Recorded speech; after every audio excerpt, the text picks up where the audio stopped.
Okay, we're going to look at the geophysics of the flood. We've already defined, we're assuming we've already defined the flood rocks. What is it that we can learn about the geophysics of the flood? And the first thing I want to say is that geophysics is a science. Geo is referring to the earth. It's the physics of the earth. So the motion and activity of the earth. In opposition to something, or in contradistinction to something like the fossils of the flood or the sediments of the flood, the rocks of the flood. This is going to look at the dynamics of the flood. It is a science. As a science, we ought to begin with scripture on to determine what we can learn about that particular subject. Similar to other things that we have encountered in the flood account gives us very little to deal with, although it's better than fossils and better than rocks. There are some comments that may actually have geophysical significance. For example, in Genesis 7:11, it tells us that on the same day were all the fountains of the great deep broken up, and following that in the passage, it talks about the windows of heaven, and it talks about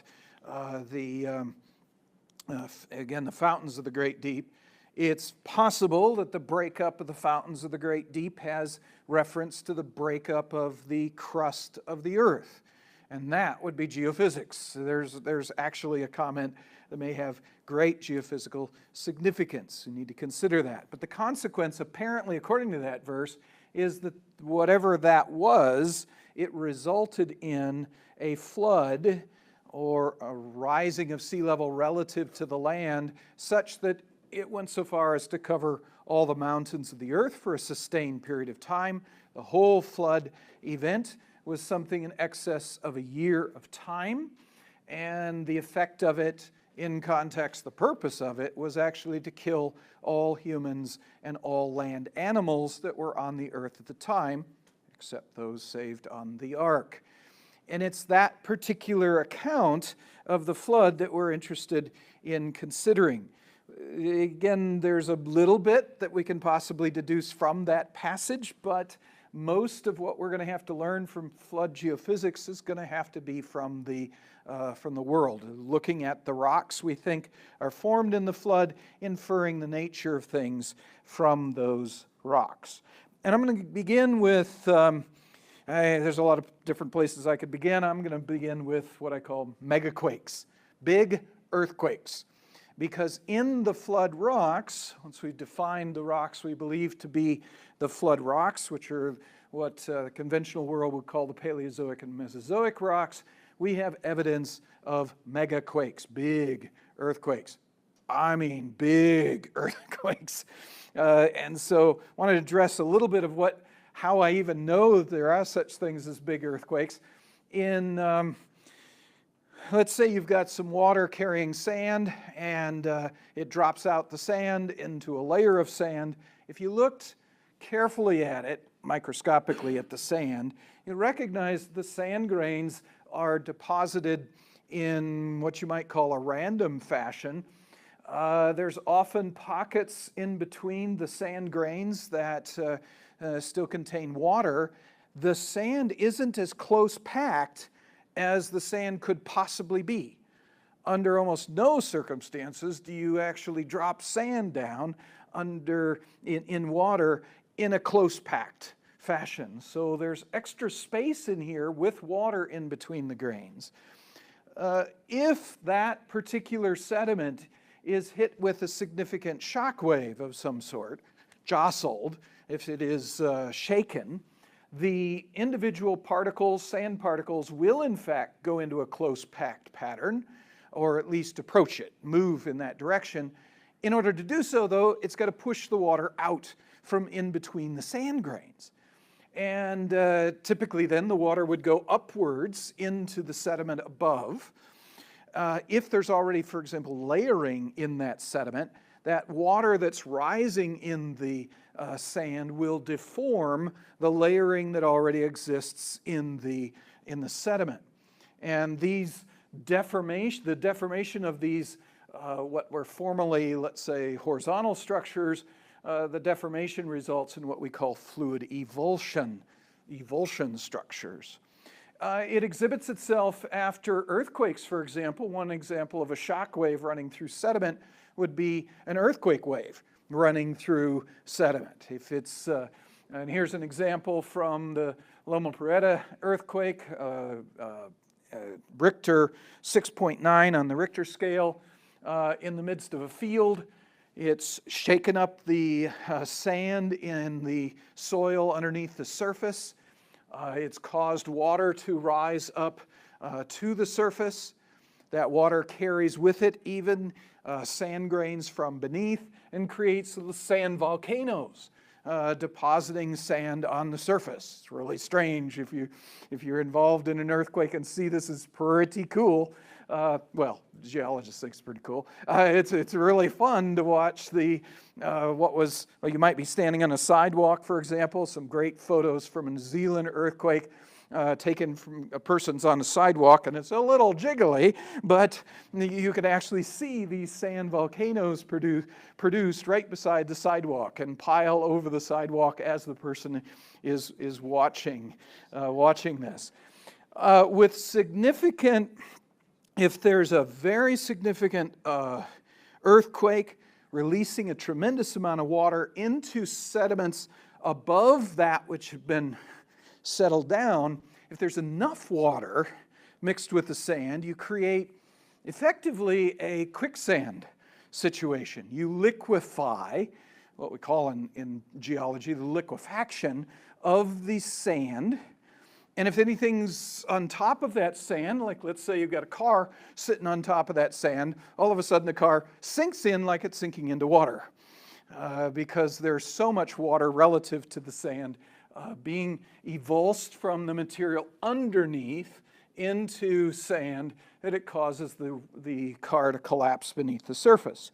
It can also take out the foundations of houses or buildings, large buildings that have been built upon the sand. Bad idea. We get that idea from the scripture, don't we? You aren't supposed to do that, but people still do it because it's much cheaper than digging all the way down to bedrock. But if you do set your foundation upon sand and an earthquake comes along which liquefies that sand from material underneath, the building just dips in just like the car does, and you end up with buildings falling over. Very strange, but amazing stuff. Now, the other thing is that you can see these kinds of things in sediments. That what I was talking about is things you could see at the surface, but let's say after the earthquake has come along, you went and cut down through the sediment, looking at those formerly horizontal lines that are now evulsed you will see that in cross-section. And here's an example in some Dead Sea muds. Normally flat-lying, alternating light and dark muds that an earthquake has hit at this particular point up. Well, it's actually throughout this. This is a 3-inch section of the muds formerly before the earthquake disrupted them. It's probably looking very much like this. But water is evulsed from these sediments and deforming them and creating some really interesting structures. These are things observed by Steve Austin in his study of muds around the Dead Sea. In this particular situation, he identified that particular layer as this one here and identifies it with the 31 BC eruption that we're familiar with.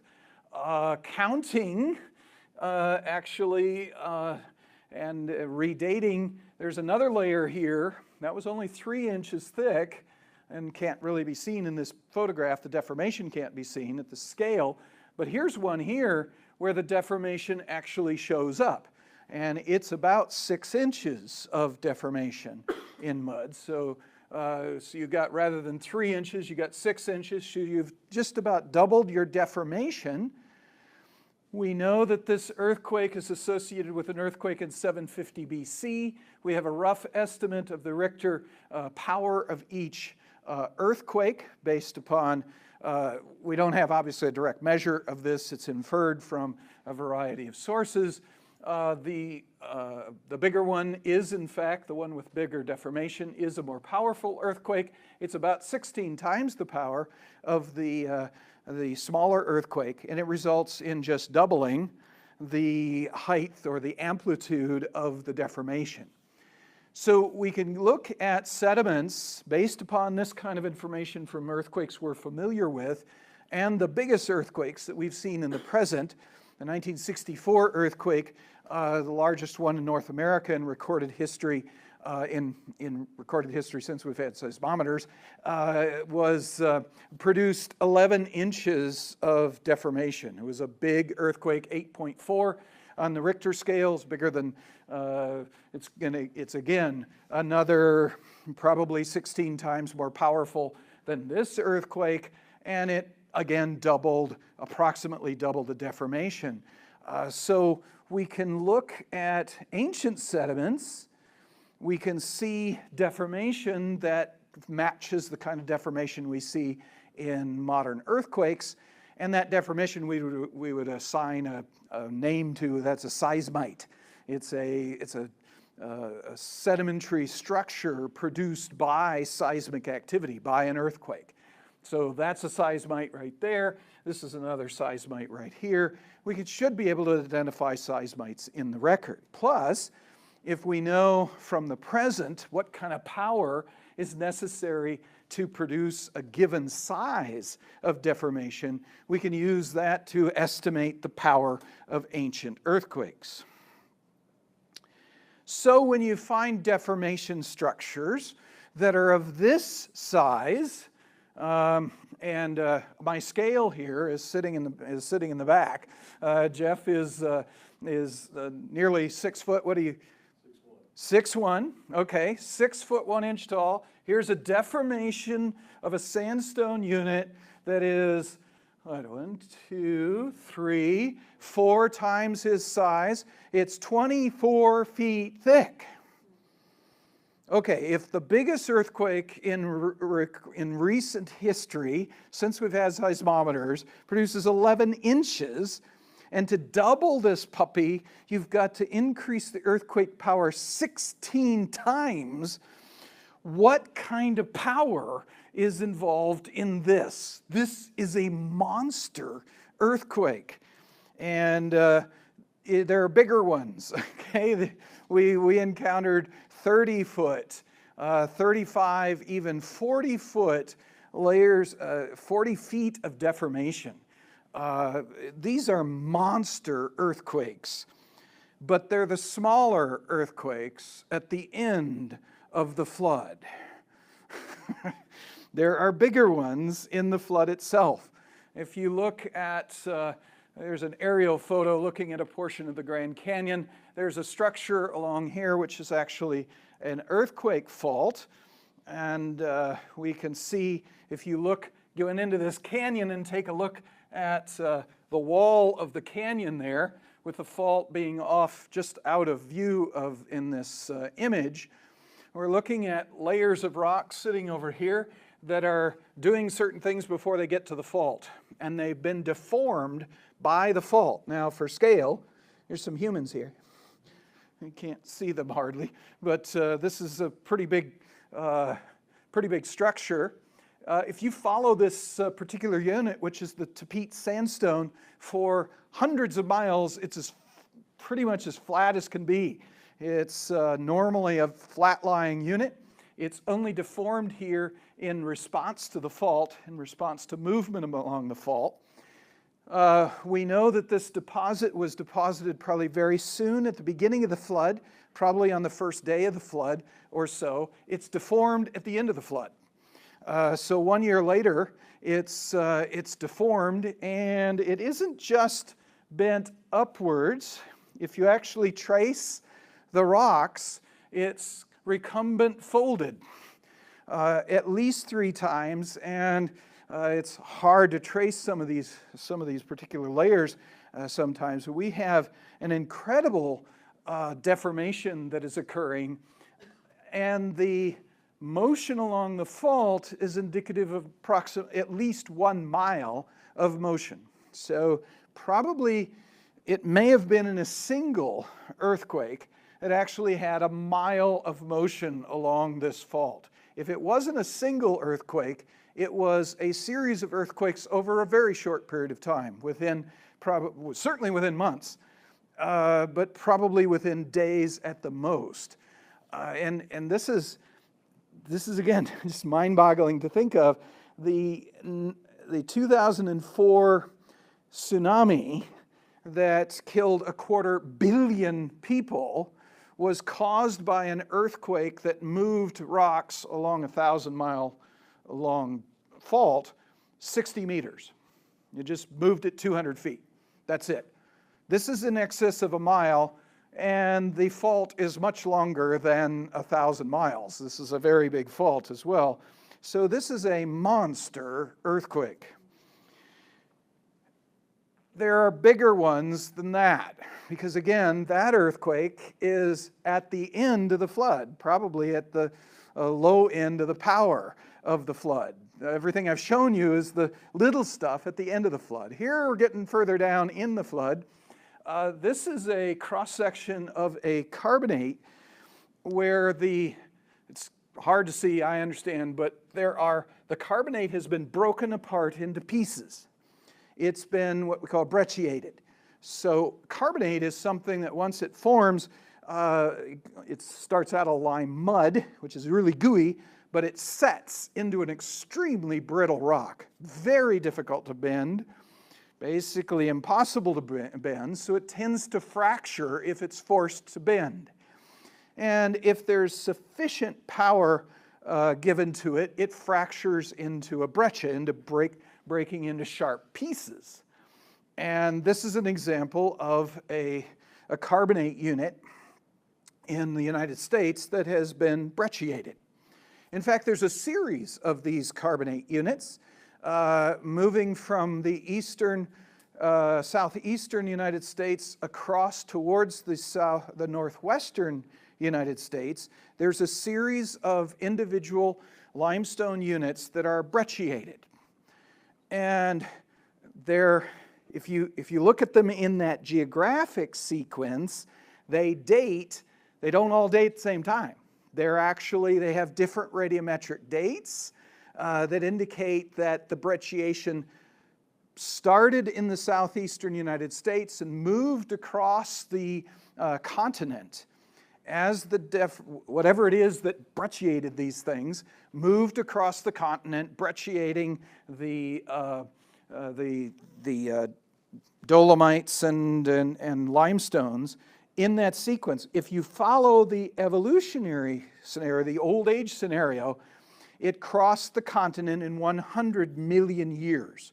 There was some sort of deformational wave that went across the continent from southeastern U.S. to northwestern U.S., that the wave deformed shale fairly easily. Shale could be bent and bent back with no trouble, but when it hit the limestone units, it brecciated them.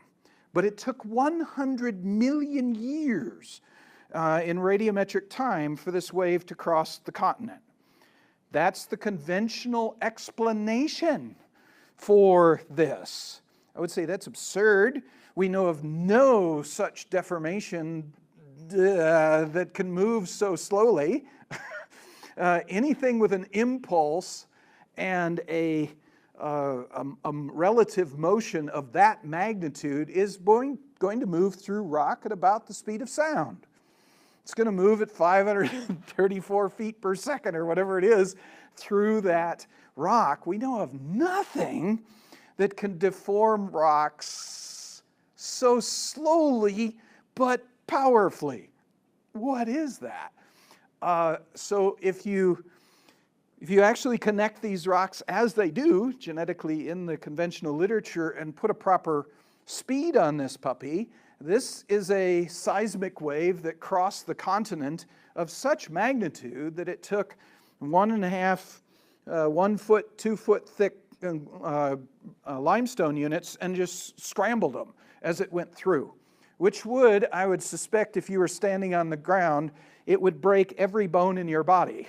It would move things up so quickly that you would be hitting the ground, and the ground would be hitting you, and it would just smash all the bones, and it would be a horrible mess. But this is a monster earthquake. That's bigger. It's not just bigger than anything we have in the present. This is not even conceivable. Now here's another one that is a little older than that, the beginning of the flood, that I think is the biggest earthquake in the Earth history. We go out to the Kingston Range in California. There is the Kingston Peak is the highest peak in that range, and there is a formation of rock named after Kingston Peak found in the Kingston Range called the Kingston Peak Formation. That rock is a diamictite by description. It's a rock made of two different sized rock particles, mostly sand, but mixed in the sand are these rock fragments. Some of them round, some of them angular, thus breccia. It is this particular, and it's called thus a diamictite. That particular unit has some pretty big boulders in it. This is a boulder that is 1/4 mile in diameter.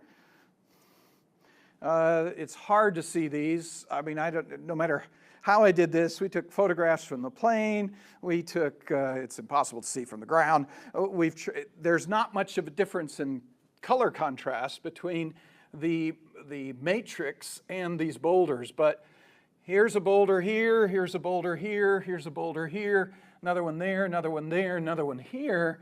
Each of these boulders is approximately 1 mile in diameter, about 200 meters thick, kind of like dinner plate shaped things, 200 meters in thickness, and several of them are actually imbricated. They're stacked on top of one another in this diamictite.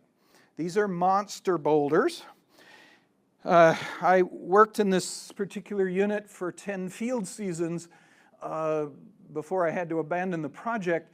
Towards the end of the project, I was beginning to believe that there's actually much bigger. I had only seen things that were 1 mile in size, but I believe there's 3 to 5 mile diameter boulders in the same unit that I started out thinking were the bedrock that hadn't been moving, but I began to realize, wait a minute, these aren't actually bedrock pieces, these are boulders inside this deposit.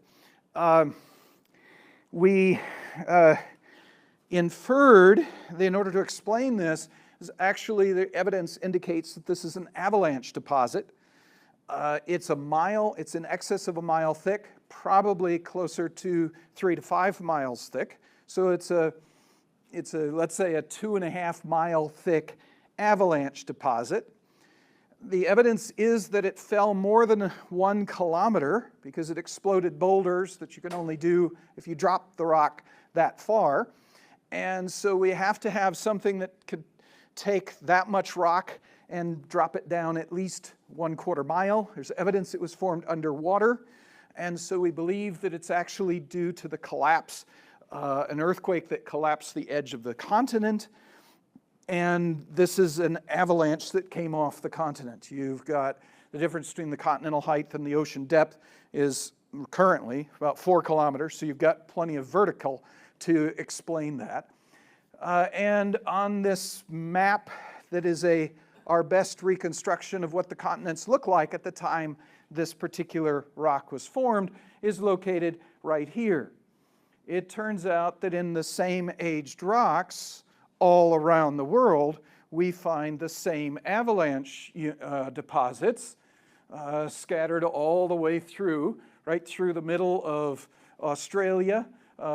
This is Laurentia, which is North America, but right through the middle of Australia, what is now Australia, right through the middle of South China, around the world, at what is, when you put the pieces back together, the edge of the continent all around the world at the time that this was made. So there appears to be, and radiometrically, they are dating at identical ages. They are the same age stuff. So this is all occurring at the same time. So we're collapsing the continental margins of the entire world by an earthquake. It's probably an earthquake that cracked along a fault, probably along the edge of the continent at the speed of sound. So it's probably an earthquake that took 4 to 5 hours to actually occur.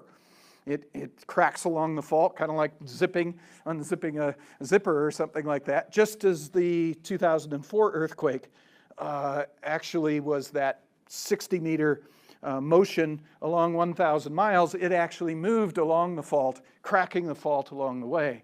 And so rather than a really big earthquake taking about 20 seconds, this would have been an earthquake that took 4 to 5 hours. And in the process broke the continental edges around the entire, all the continents of the world. That's a monster earthquake. I think the biggest earthquake of Earth history. Those are all part of the flood. That's part of the geophysics of the flood. What's the cause? I mean, these are monster earthquakes. What causes those things? That's geophysics, but what is it that gives the power to the earthquakes? And that's what I want to address. So in what we've looked at, I'm trying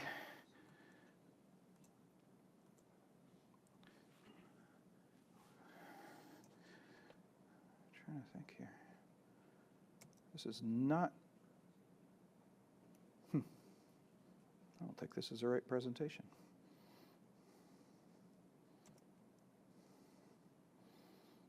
Okay.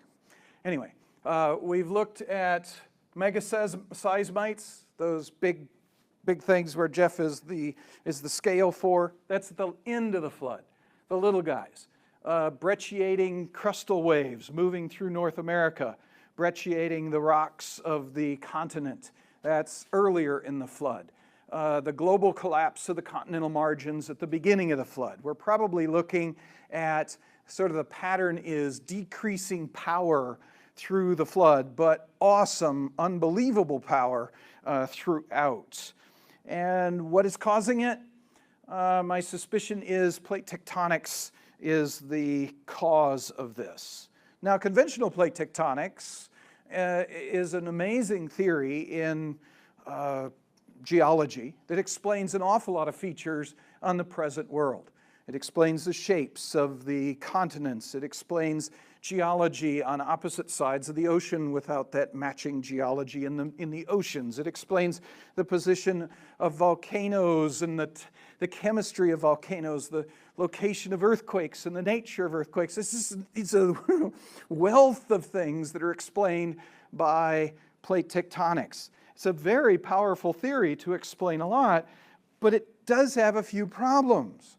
Biblically, it's moving continents at centimeters per year, which is the rate at which your fingernail grows, much too slow to be accommodated in the midst of a global flood. But there's other problems. We can actually measure the continental motion, actually measure current continental motion with satellites. Satellites can look at North America and Europe at the same time and can measure the relative motion between the two.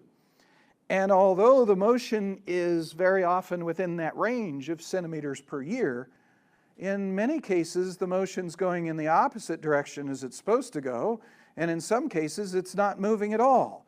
It's a really weird mixture of the direction doesn't make sense, the magnitude average is about right, but something's wrong with the motions. Also, the trenches, which are places where subduction is occurring, and where that occurs, if there's debris here in between the continent and where the plate's going down, it's going to mess that stuff up. But all the modern trenches are full of sediment that's undeformed, as if there is no subduction in those areas. That's just bizarre.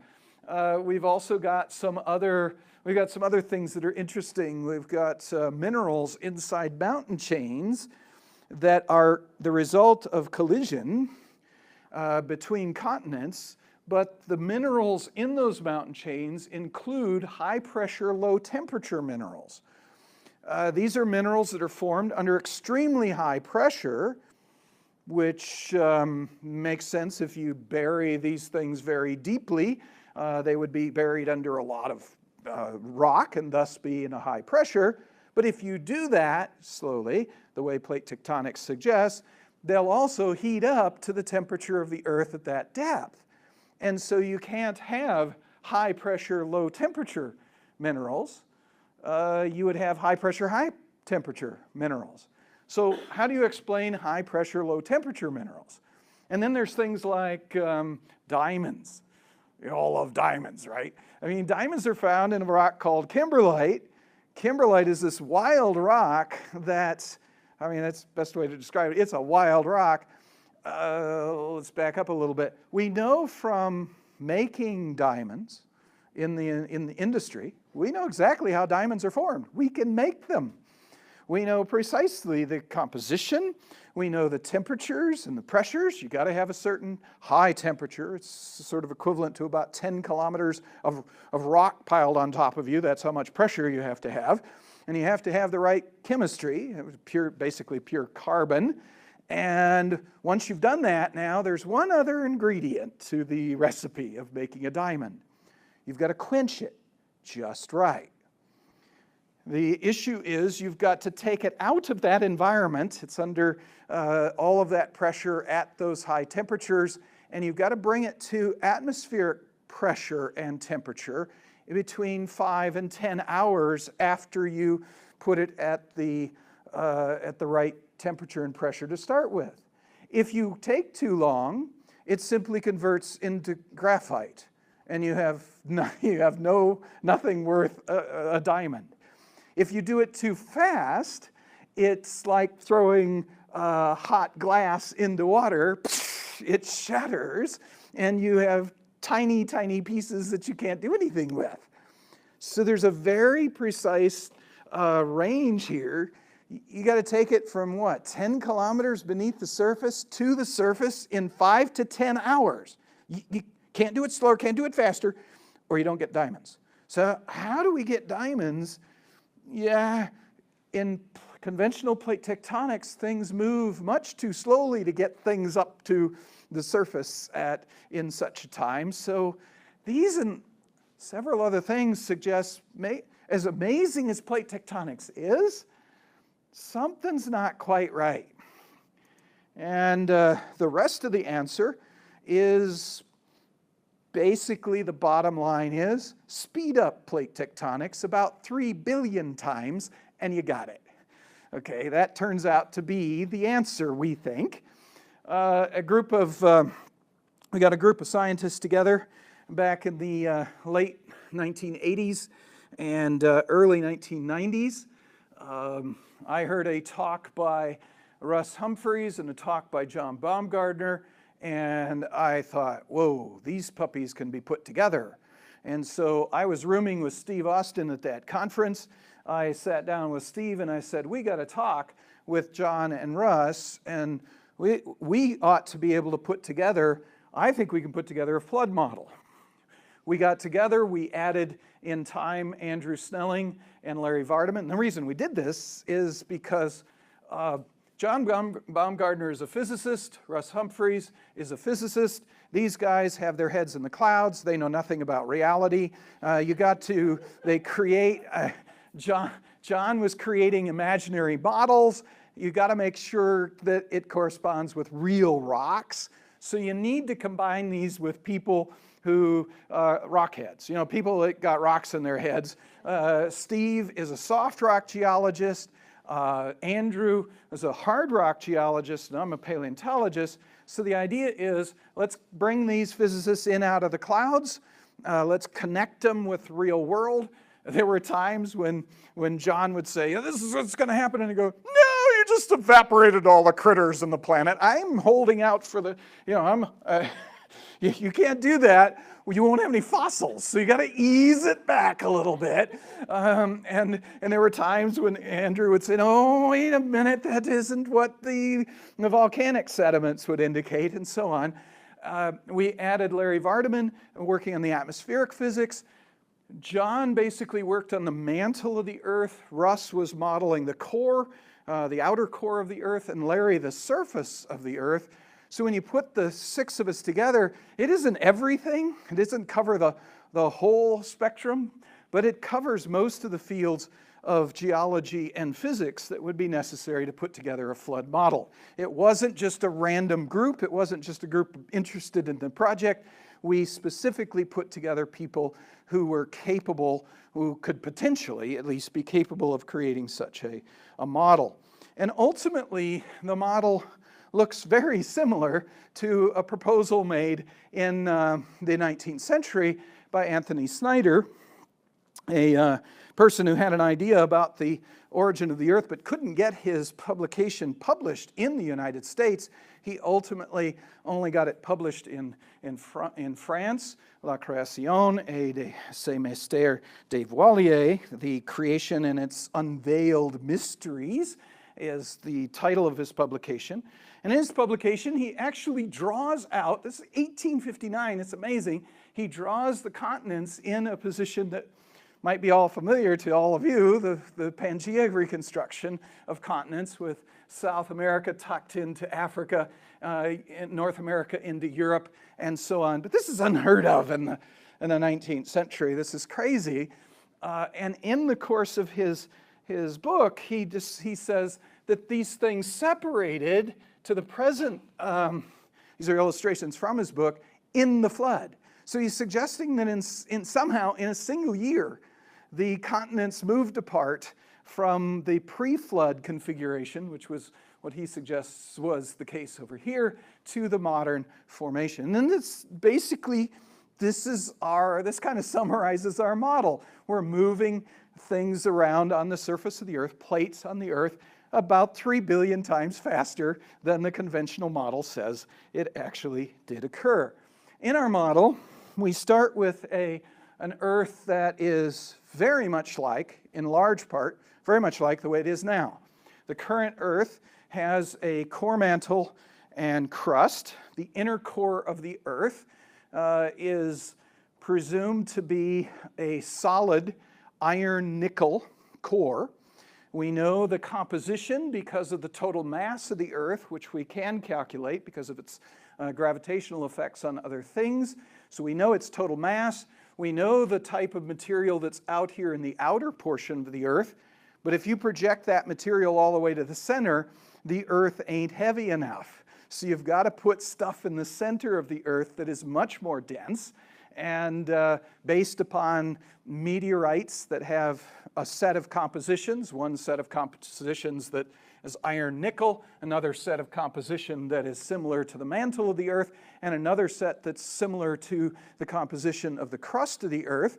And approximately 80% of the meteorites have a mantle composition, approximately 20% have an iron-nickel composition, and a very, very small, almost insignificant percentage of them have a composition similar to the crust of the Earth. We then project that iron-nickel composition onto the center of the Earth, and it gives us and we know the size of this from seismic waves, it gives us the right mass, total mass for the Earth. So we presume that there's an iron-nickel inner core and outer core. We separate these two because earthquake waves going through this, certain types of earthquake waves go through both cores without any trouble whatsoever. Compressional waves, waves that move the material forward and back, can go right through the outer and inner core with no difficulty. But transverse waves, waves that move material laterally and thus rely on shear forces, do not go through the outer core, which suggests that the outer core is in fact liquid. And we estimate its viscosity to be similar to the viscosity of water. So it's a very thin liquid, but it's iron-nickel. But then there are compressional waves that go through the outer core, get transferred into transverse waves through the inner core and back to compressional waves through the outer core. So we know, and it's complicated, but because each time it deflects the pattern a little bit, we know from the shadow of waves on the other side that there's an inner core that's actually solid in the midst of that liquid core. That's about half of the radius of the Earth, but collectively only 20% of the total volume of the Earth is occupied by the core. 80% of the volume of the Earth is mantle. With a different composition, it's a silicate mineral that dominates in the mantle. It is a mineral that at the pressures and temperatures that would be indicated here, the mantle can behave somewhat plastically. It's not brittle.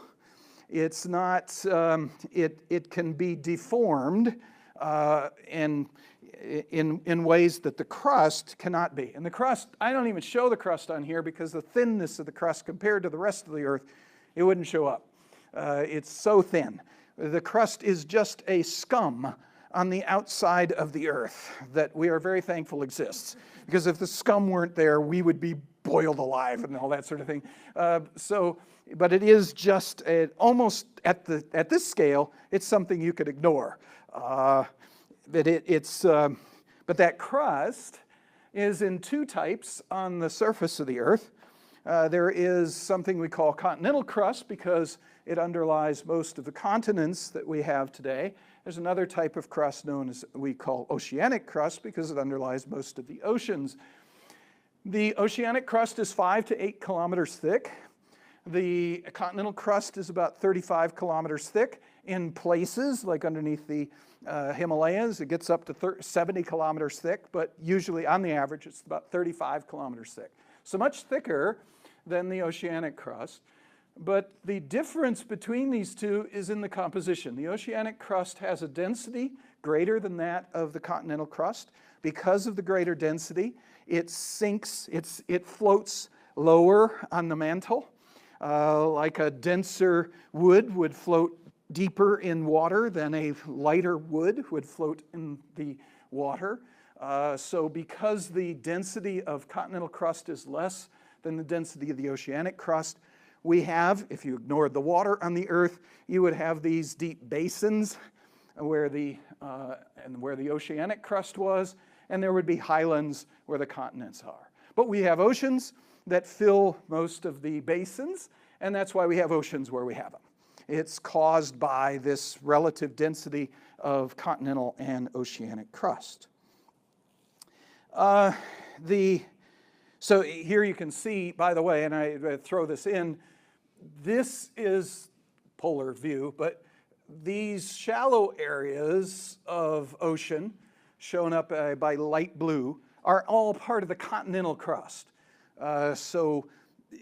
Geologists look at continents being a little bigger than the shoreline. You follow them out to a break, to an edge, which is only 135 meters below sea level. At that break, it then drops off into an ocean that is 4.5 kilometers deep on the average. So there's quite a break, quite a drop off there into deep ocean. In our model, what in fact initiates the flood? We've got this verse that says, "The same day were all the fountains of the great deep broken up and the windows of heaven were opened." It suggests perhaps that the crust of the Earth, the surface of the Earth, was broken in some way. This is what we think was the case just before the flood began. Not only was the oceanic crust denser than the continental crust, but we believe the oceanic crust was a little different than the present oceanic crust in that it was colder. Let's say it was normal temperature. A lot of our current oceanic crust is actually kind of warm. Having been actually recently produced, it is still warm from having been made from the hot material, the mantle. But we presume that at the end, just as the flood began, all the ocean crust was cold. Now what's interesting about the present oceanic crust, where it is cold, the oceanic crust is actually denser than the mantle underneath it. So if we presume that that was the case for the pre-flood condition, that would mean the entire ocean crust was actually denser than the material underneath it. That's an unstable condition. We suspect that wasn't the condition from the beginning. We suspect that probably something happened at the fall that created that inversion of density, that the upper mantle was stronger in the pre-fall world, and that maybe it was the buildup of heat from radioactive decay between the fall and the flood. We don't know, but we suspect that in the original creation of the world, there was not this unstable condition. But at the beginning of the flood, we basically had 70% perhaps of the Earth's surface was floating on top of stuff less dense. There's denser material floating atop less dense material. If you just, and you can do that, you can take a sheet of aluminum and put it on water if you're really careful. Now, as soon as you let the edge of that aluminum slide under the water, man, that puppy goes down. But you can maintain that condition for some time, and we suspect that that was the condition just at the beginning of the flood. What then dipped the tip of the crust into the earth? What started it all? We don't know. The answer is unknown. Could it be a terrestrial cause? Could it be, again, could it be buildup of radiometric heat energy that kept increasing that difference in density to where it just couldn't handle it anymore and just collapsed? Could it be that something came in from the outside and pushed the edge down someplace, or pushed the middle down someplace? Could it be a meteor that hit it, or a comet that hit it? These are things that we don't know. Could it be, and John Baumgartner suggested somewhat tongue-in-cheek when it was originally suggested, but we always thought it was kind of funny. When he suggested it, he was, and I think he was serious. I don't know. We weren't sure if he was tongue-in-cheek or not, but he said he thought it was so close to breaking on its own that it was God slamming the door of the ark that was the last straw that caused the whole thing to occur. I kind of like, I mean, it's aesthetically pleasing. I kind of like that idea. It may not be true. And the other could be just, finger of God. He just said, okay, that's enough. And that's all she wrote. I don't know. So we just don't know about that. We still don't know about that. But what happened in our model is that three things occurred simultaneously. And I can't hardly talk about one thing at a time, so I can't talk about three things at a time. But these three things, subduction, mantle-wide flow, and yeah, right, the rising, are all have to happen at the same time. I'm gonna speak of them in sequence. In sequence of three, but you have to keep in mind that they're all simultaneous. And this is the first one I'm going to talk about is subduction. And what subduction is the idea that the ocean crust began diving into that mantle. The ocean crust, which was denser than the mantle, had that opportunity to dive in. Once it did, it did. And that's called subduction. Now, the model at this point is based upon John Baumgartner's modeling of the interior of the Earth. What John did for his PhD dissertation is he modeled the mantle of the Earth with basically a finite element analysis modeling, which we use to, you can only do so many experiments with materials, but you can create computer models that simulate those materials, at least if you describe the materials properly and put the proper information into the computer and build a bridge with it, you can put stresses on the bridge in the computer program and see if the bridge holds up. Rather than build an experimental bridge and then see if it holds up, if you did this right, you could actually design a bridge before you built it, that would actually stand up. That's the idea of finite element analysis in materials science. And he was wanting to do that same sort of thing to the mantle of the Earth. Now, what he's going to do here is plate tectonics had already proposed that what was happening was that plates sank into the mantle, and that the mantle moved out of the way in a circular fashion, creating a circular motion in the mantle, or a flattened circle motion in the mantle. And this sort of motion, simple motion, that can be seen, by the way, if you put a pan of water on the stove and turn on the heat, you can begin to see the water circulate in that pan. That's what we're talking about. The mantle is circulating in that fashion. That was modeled two-dimensionally. You can take a two-dimensional cross-section, and the mathematics for modeling that is fairly easy. But John was wanting to model this three-dimensionally on a spherical Earth. Okay, and that hadn't been done. No one had ever, that was a lot of mathematics, and in fact, it couldn't be done without supercomputers. And so he was kind of early on in the revolution of supercomputers that he could model the Earth three-dimensionally, the mantle of the Earth three-dimensionally. So the idea was to divide the mantle into a bunch of little boxes. And here is the, he divides the mantle first into these shapes, and then this smaller and smaller and smaller and smaller.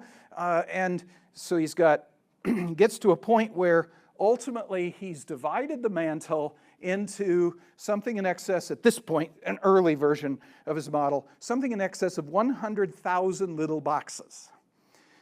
So now what he does, so the idea, once he's done that, now later versions he would get more, you could make your pixels smaller by making more boxes, but of course it's harder on the computer, takes longer on the computer, crashes your computer earlier. But early on, his early model was approximately 100,000 boxes.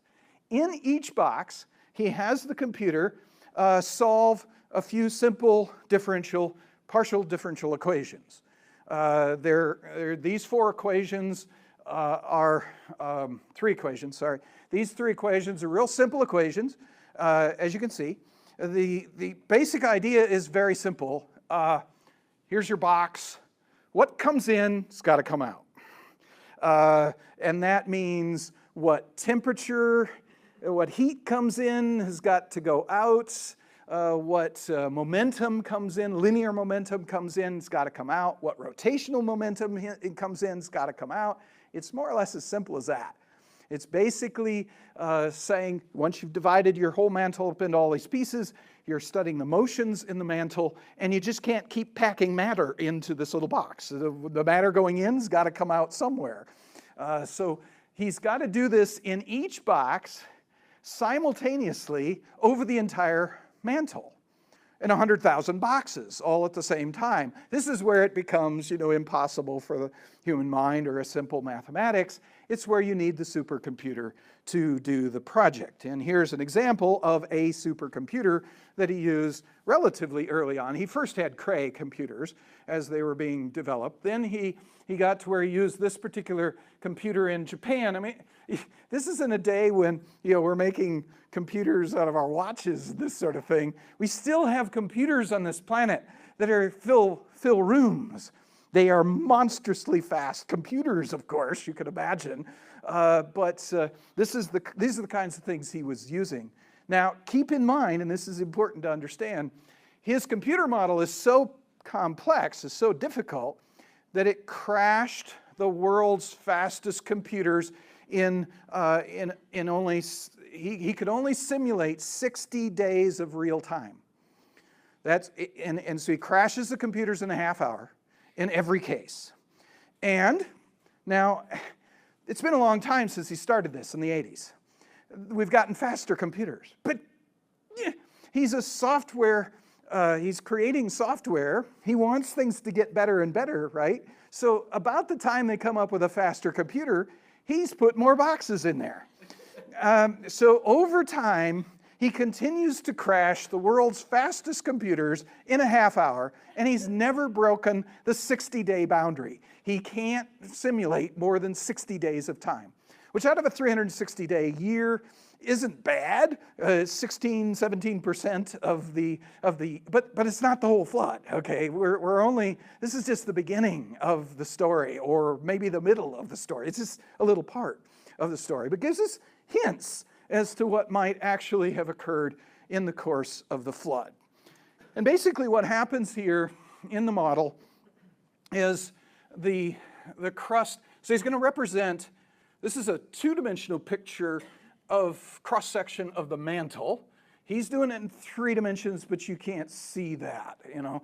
So we're just going to take a two-dimensional cut through the mantle. So this is the base of the mantle. Core would be down here. The crust is up there at the top. The red represents the initial temperature of the mantle at various places. So the red down here is not the same temperature as the red up there. The red down here is the temperature of the base of the mantle normally at the beginning of the simulation. The red up there is the temperature of the mantle at the beginning of the simulation. In other words, here it's close to 0 degrees centigrade. Down here, about 1400 degrees centigrade. Here it's about 3000 degrees centigrade. So, this is, the red represents the initial temperature. And now what he does is he has a slab on the surface dip down into the mantle. He's going to see what happens to the slab. Here's a slab being represented. It's cold relative to the temperature of the mantle. As it goes down into the mantle, it's got to displace the mantle. You have arrows indicating how the mantle is moving in order for the stuff to go down into the mantle. As it does so, the mantle moves along the side, or the plate slides through the mantle. There is frictional heat that is built up along the sides of the plate. Also, as the plate drops down, and early on, this is a pretty big resolution. It's about 200 kilometers, which is much bigger than the plate really is, but that's the resolution he had initially. It's going to move the mantle material away as it dips down. It deforms the mantle.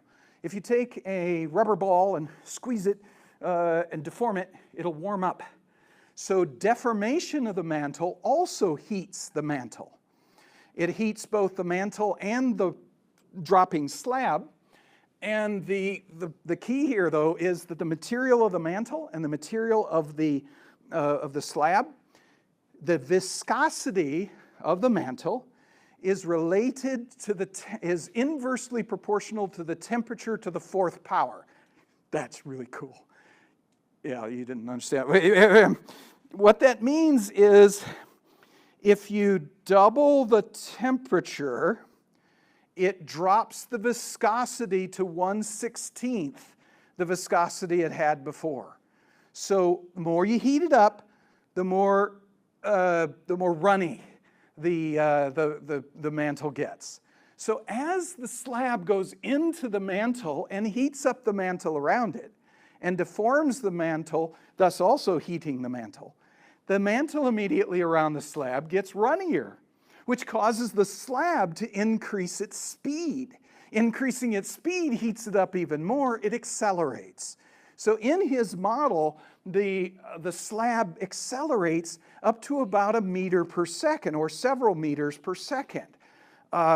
Unlike conventional plate tectonics suggested, where it's only moving at centimeters per year, his slabs are sinking at meters per second. And so rather than continents moving at the rate your fingernails grow, they're moving about as fast as you can run. This is not continental drift, this is continental sprint. Because attached to the other end of that slab that's being pulled into the mantle by its own buoyancy is a continent that's pulled along the surface as fast as the other end of the slab is being pulled into the mantle. And so it stretches and it heats up. You can see the heating in the colors here. And looking at now a cross-section across the entire mantle, some 20 or 30 days into his simulation. He's got, again, now here, these various illustrations by John, he kept changing colors, so it's going to be confusing. But in this particular case, green is the original color, is the original temperature. So, and it's kind of nice because green's in the middle, right? So anything that is going towards the red is increasing the temperature. Anything that goes towards the blue is decreasing the temperature. In other words, sometime after the simulation, it went from green to blue. This area cooled. This area heated up. And so what we see developing, and then we got arrows to indicate motion. Here is a slab that's moving along the surface and diving into the mantle. Because the slab is cooler, it is showing up as a cooling of the mantle. But notice there's some other things that come in. This is the subduction. I can't point out the other stuff yet. This is where the subduction is occurring, and it's occurring over here on the opposite side of the world. Subduction is cooling the mantle. There it's showing up on a simulation. Two places on opposite sides of the world where subduction is occurring. After playing around with a number of continental configurations, John settled on this continental configuration to start with, and I know this is confusing. There is a thin dark line around the current positions of the continents. So right here is South America, North America, current positions, Africa, current position, Asia, current position, Australia, Antarctica. But we know from the geologic column, there was a time when the continents were together, called the Pangea configuration, and he's starting with a Pangea configuration. So he's got South America tucked up against Africa. India is tucked in there with Antarctica here and Australia here. North America is tucked against Africa and Europe, and that's the Pangea configuration. What John did is had subduction go along the blue here. This is where subduction is occurring in his model. When he allows subduction to occur in those particular places, what happens is that in time, the continents move apart from one another as we think they did based upon geological data. This is really cool, okay? No one had ever created any sort of model that moved the continents in the right direction. Let's take a look at this. Here we have 15 days into the flood, since the beginning of the simulation. North America has split away from Africa, and it's heating up there between the two because hot material from the mantle is coming up. That's another part of the story. It's occurring at the same time. Here are the direction arrows for North America. Here's the current position of North America. Here's the position in the simulation. The arrows are heading in the right direction. They're heading right straight towards the current position of North America. That's cool. Okay. You've got here's Australia over here in its current position. Here it is in the simulation. Here's the direction the arrows are going, right straight towards the current position of Australia. This is cool. Here is Antarctica. I mean, this was so exciting to everyone. Secular, everybody this was just mind-blowing. Here's Antarctica. Here's present position of Antarctica. Arrows are going straight south. That's where Antarctica is, right? This is cool. Everything is going just exactly the direction. One little interesting comparison. Here's South America. Here's the current position of South America. Position here, the arrows are going this way. That seems to be the one thing that's not going in the right direction. But alas, if you know geology, you get really excited because we know from geology that the last motion of South America was straight to the north to slam into North America and close the Panama Canal and close the central. So the real direction South America took was to go south and then swing to the north. And here we have the southern motion at the yes. And if that wasn't exciting enough, this is what John picked up. John picked that stuff up, and he was excited about it. Everybody's excited about it. But what got me, and I got really excited about, is as the simulation progresses, the length of the arrow indicates the speed. So little arrows indicate things that are moving slowly. Long arrows indicate things that are moving more rapidly. As this progresses, India gets really long arrows. Out of all of them, it almost doubles all the other arrows. And I looked at that and said, that's incredible. We know that India moved faster than every other continent. And so it didn't just move them in the right, and it slams into southern Asia and raises the Himalayan mountains. I mean, it's spectacular stuff. It didn't just move the continents in the right direction. It moved them with the right relative velocities. Mind-bogglingly amazing. This is cool. Okay, this is 15 days into the flood, 20 days into the flood. 20 days, it's moved this far apart. Now, what's also cool about this period of time when John is actually publishing this in the secular literature is he would publish these diagrams, black and white, they weren't as pretty as this, in the technical publications. Off to the side over here, and I blocked it out because it's all messy. You've got all sorts of information there, lots of numbers, and included there was the time, colon. It would be, in this case, 2.5 times 10 to the first days into the simulation. I mean, it's right there. And it's in the publication. It tells you how long it's been since the beginning of the simulation. It would be published in the article with this caption underneath it, with this stuff all here. It says, here's the position of the continents 25 million years after the separation began. I mean, if you look carefully at the publication, it's right there. You can't do this slowly. It doesn't work slowly. It stops completely. Boom. It don't go nowhere. I mean, it accelerates into speed, or it doesn't do anything.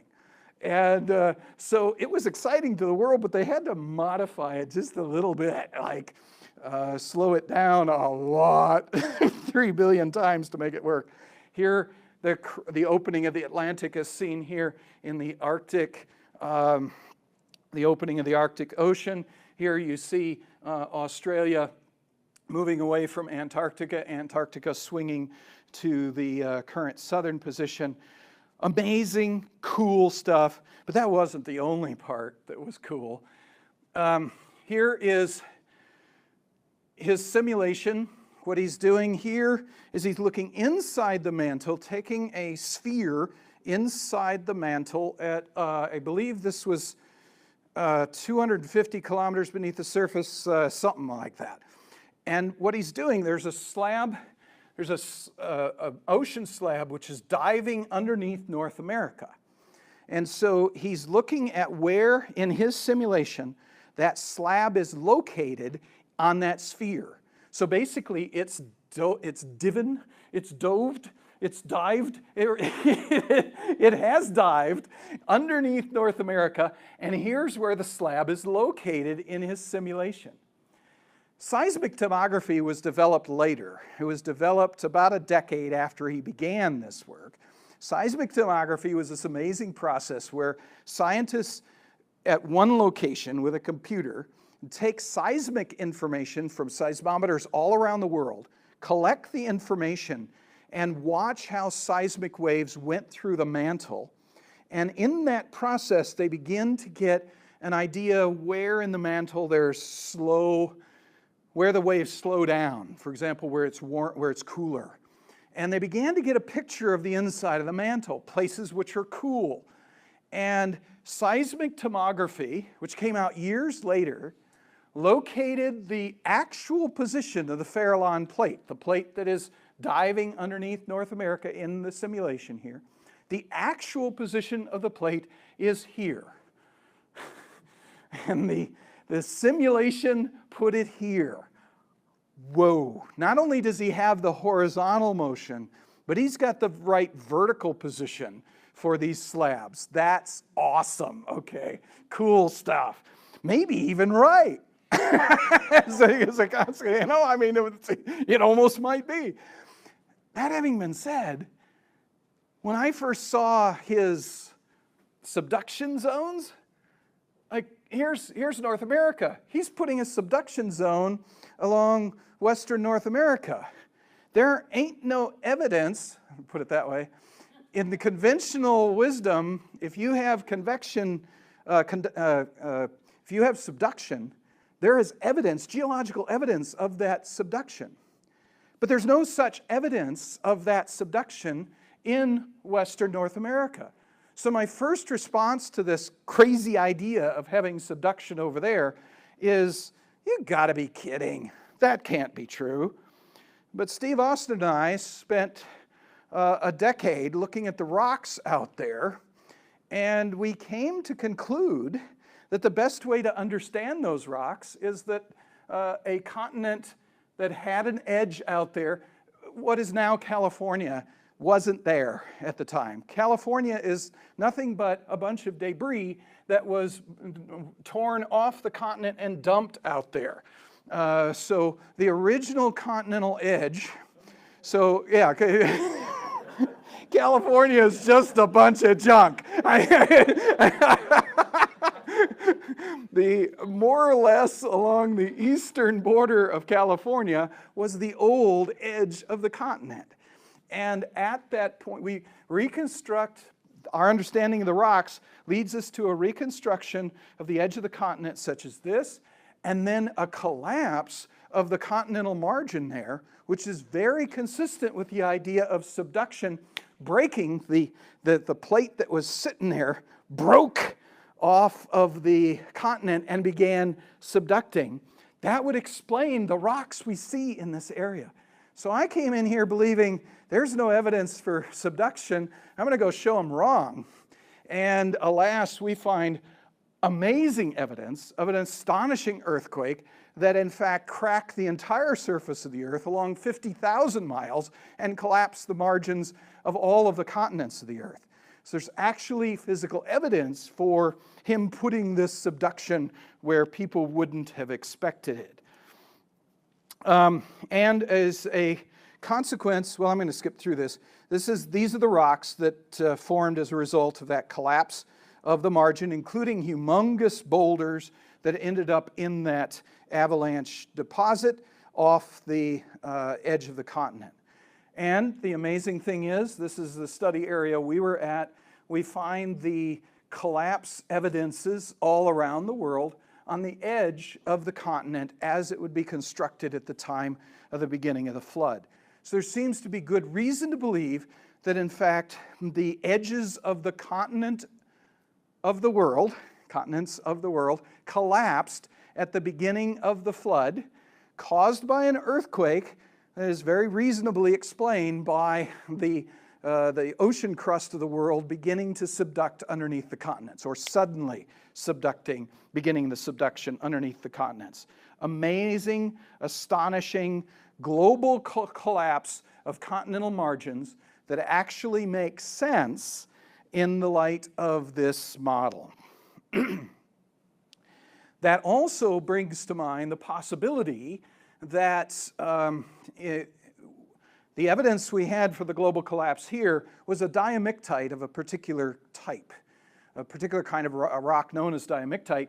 That's not the only place where we find diamictites. We find it 2 other times, big scale, on in the flood sediments. So this suggests that this accelerated plate tectonics might not only explain the diamictites here, but also explain the diamictites in these other positions. We have sufficient power in this mechanism. With continents moving at such an incredible rate, earthquakes are generated of unimaginable magnitude that it would explain collapses, whole-scale, worldwide collapses of geologic structures and the production of diamictites worldwide. It would also have sufficient power to in fact create deformational waves that go through continents sufficient to brecciate dolomites and carbonates. There is no other mechanism we know that has enough power to actually make breccias of carbonate, but this has sufficient power to do so. In addition, we have the megaseismites that we know of at the top of the column. They're probably throughout the column. We've only begun to look for them and to find them. But again, we have in this accelerated plate tectonics, 3 billion times faster than present tectonics, we have sufficient power in earthquakes to explain the features that we find in the geologic column. In addition, we have some other observations in the geologic column that become explainable for the first time with this kind of a mechanism. We have something called low-angle detachment faults.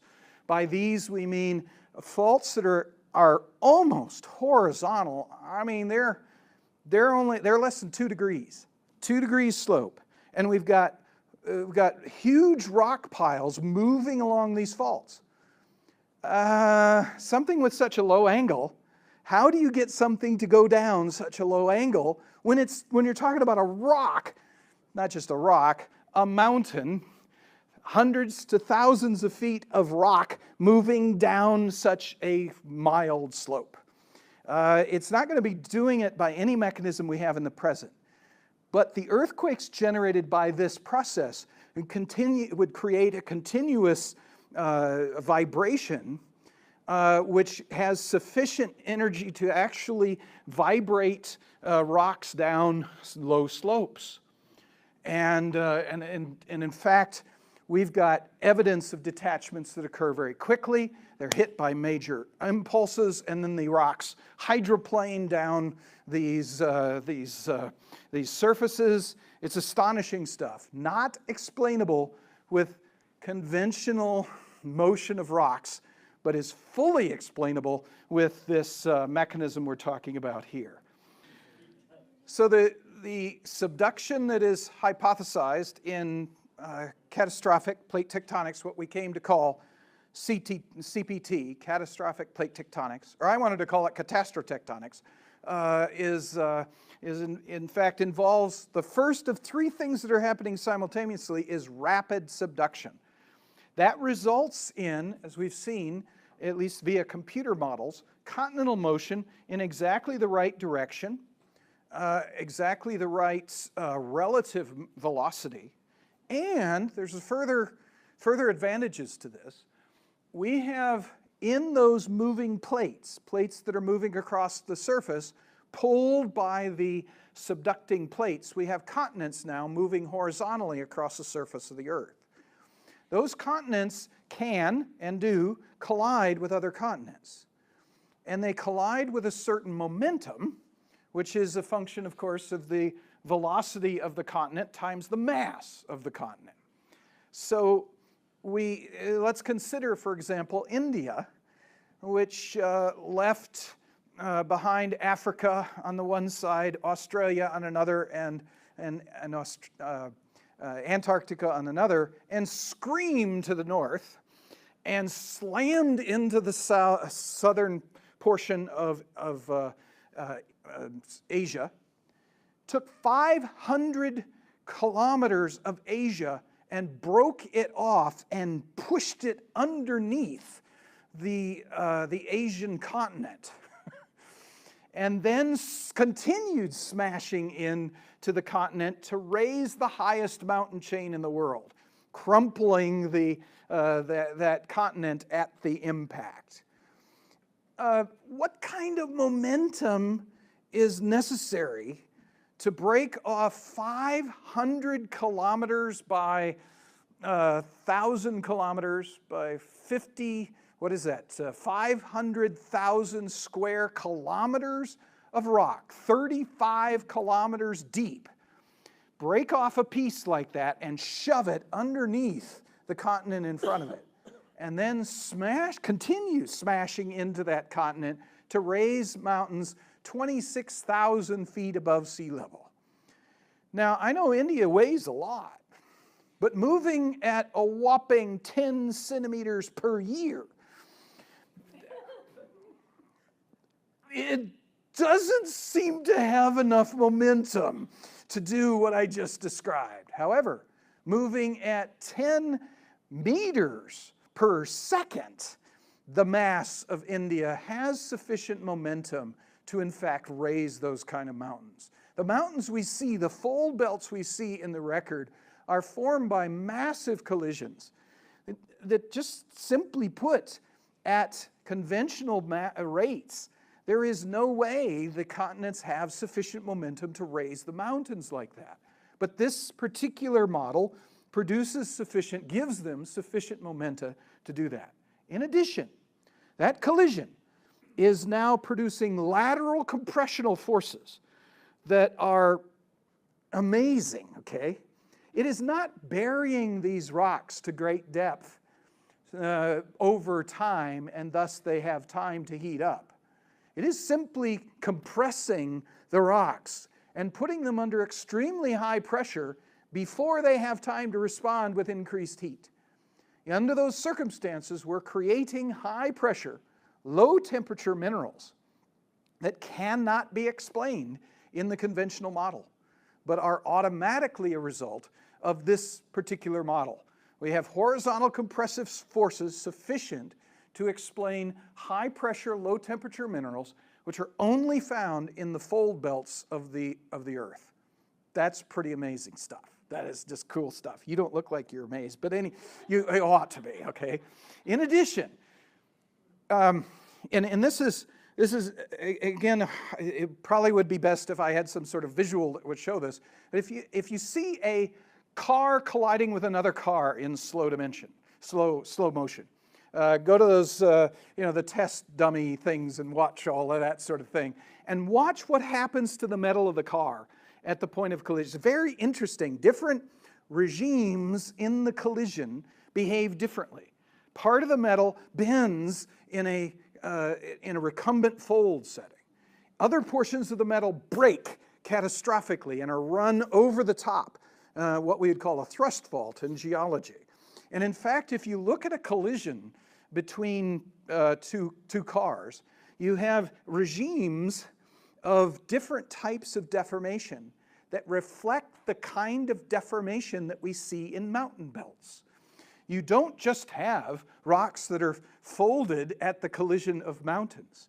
You have rocks that are folded, and then on the far side of them, you have rocks that break and are thrust over the top of other rocks on the forward end of this collision in exactly the same way we see in collisions. Now, the thing is, collisions are high impulse. They're very high energy over short periods of time, and they produce that kind of a response. And when we do this in the lab, we can create we can reproduce features that we see in the field by taking rocks and smashing them together, pushing them together. And here's a problem.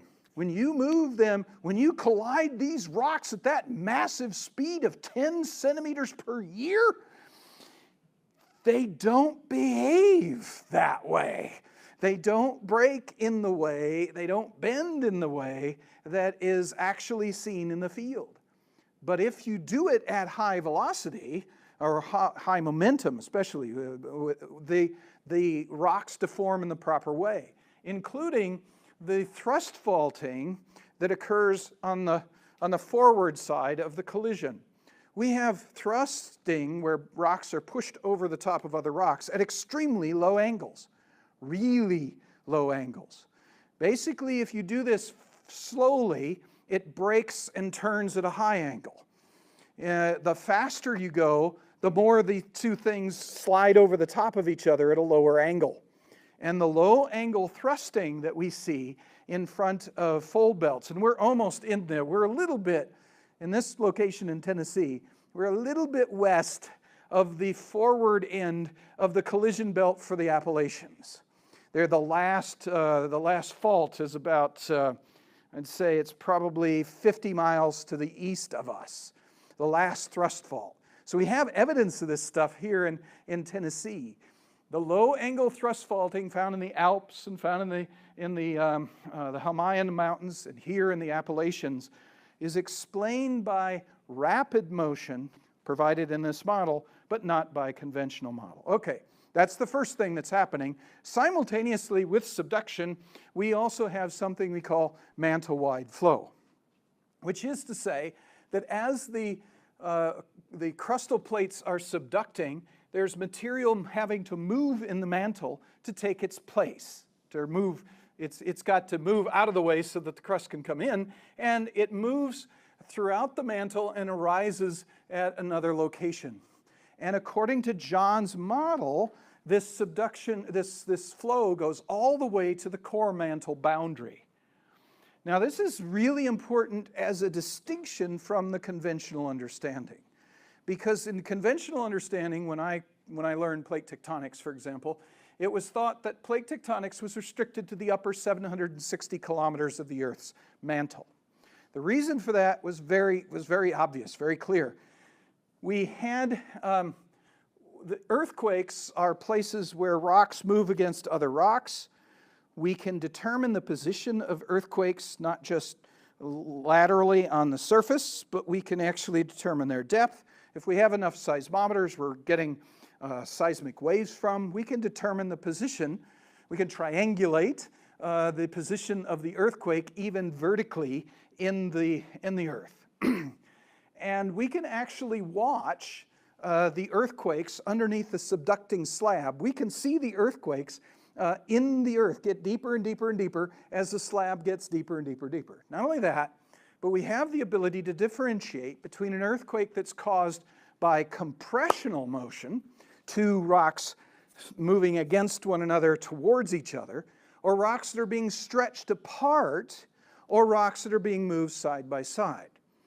These are called earthquake mechanisms, again with multiple seismometers, determining what type of wave. Several types of waves are shot out by the earthquake simultaneously. Some are compressional waves, some are lateral waves, some are surface waves. The multiple waves run at different speeds, will arrive at the seismometers at different times, and when you have enough of these, you can determine, that's a compressional earthquake. You can not only locate its position geographically, latitude, longitude, but its depth and whether it's compressional or extensional. And so we can tell that these are all compressional earthquakes in the slab as it's moving down. And that's fine as long as the slab is, as long as the earthquakes are less than 670 kilometers beneath the Earth's surface. But something happens at 670, because we have no earthquakes beneath 670 kilometers, number one. Number two, the slabs that have earthquakes at 670 kilometers I'm sorry, I said that wrong. The earthquakes that we find inside the slab are extensional earthquakes. The slab is being pulled, it's being stretched into the mantle. And that is true to 100 kilometers, to 200, 300, 400, 500, 600. But at 670 kilometers, all the earthquakes in the entire plate become compressional. And so, no, we don't have any earthquakes deeper than that. So what it appears is the plates are being pulled down, and there's a wall at 670. And they hit the wall, and it compresses the entire plate, and they can't go any further. And that's true of all the modern plates. So it was generally assumed that there's a barrier beyond which subduction cannot occur. So it was thought that the mantle only circulated in that upper 670 kilometers. And that's what I was taught when I went through school, because, I mean, the evidence is obvious. But when John ran his model that moved the continents in the right direction up here, the plates were moving with sufficient momentum that they actually punctured whatever that boundary is. And we know that there is a boundary at 670. That's a place where the density of the Earth is such that the major mineral in the mantle, which is olivine, actually assumes a different configuration and becomes more dense. And so the density of the mantle has a step up. at 670 kilometers. So there is sort of a wall. It's a thicker place, if you wish, at that point in the mantle. But in John's simulation, the plates are moving apparently with sufficient velocity or momentum that they actually puncture right through the 670 barrier, and mantle-wide flow is initiated. Now, when his model was done and this was proposed, this was out of this atmosphere kind of craziness, because it's clear that subduction doesn't go below that point. But his model had mantle-wide flow. And you can see it here again in the same diagram I had before. The arrows indicate that not only do we have the cooling in the subduction zones, but you've got arrows in the entire mantle. It's motion in the entire mantle. The whole mantle is actually overturning in this process. And here you see what's happening. Oh, this is really cool stuff. I'll back that up in case you didn't catch that. But you start with cool stuff at the top, hot stuff at the bottom, and then what happens in time. I've got to back it up one more in order to make it do that. If I can, doesn't get stuck. Oops, back up, there we go. Okay, watch so you've got material sinking into the mantle, hitting the base of the mantle, then moving laterally, and then rising. We haven't got to that. That's the third thing that's happening at the same time.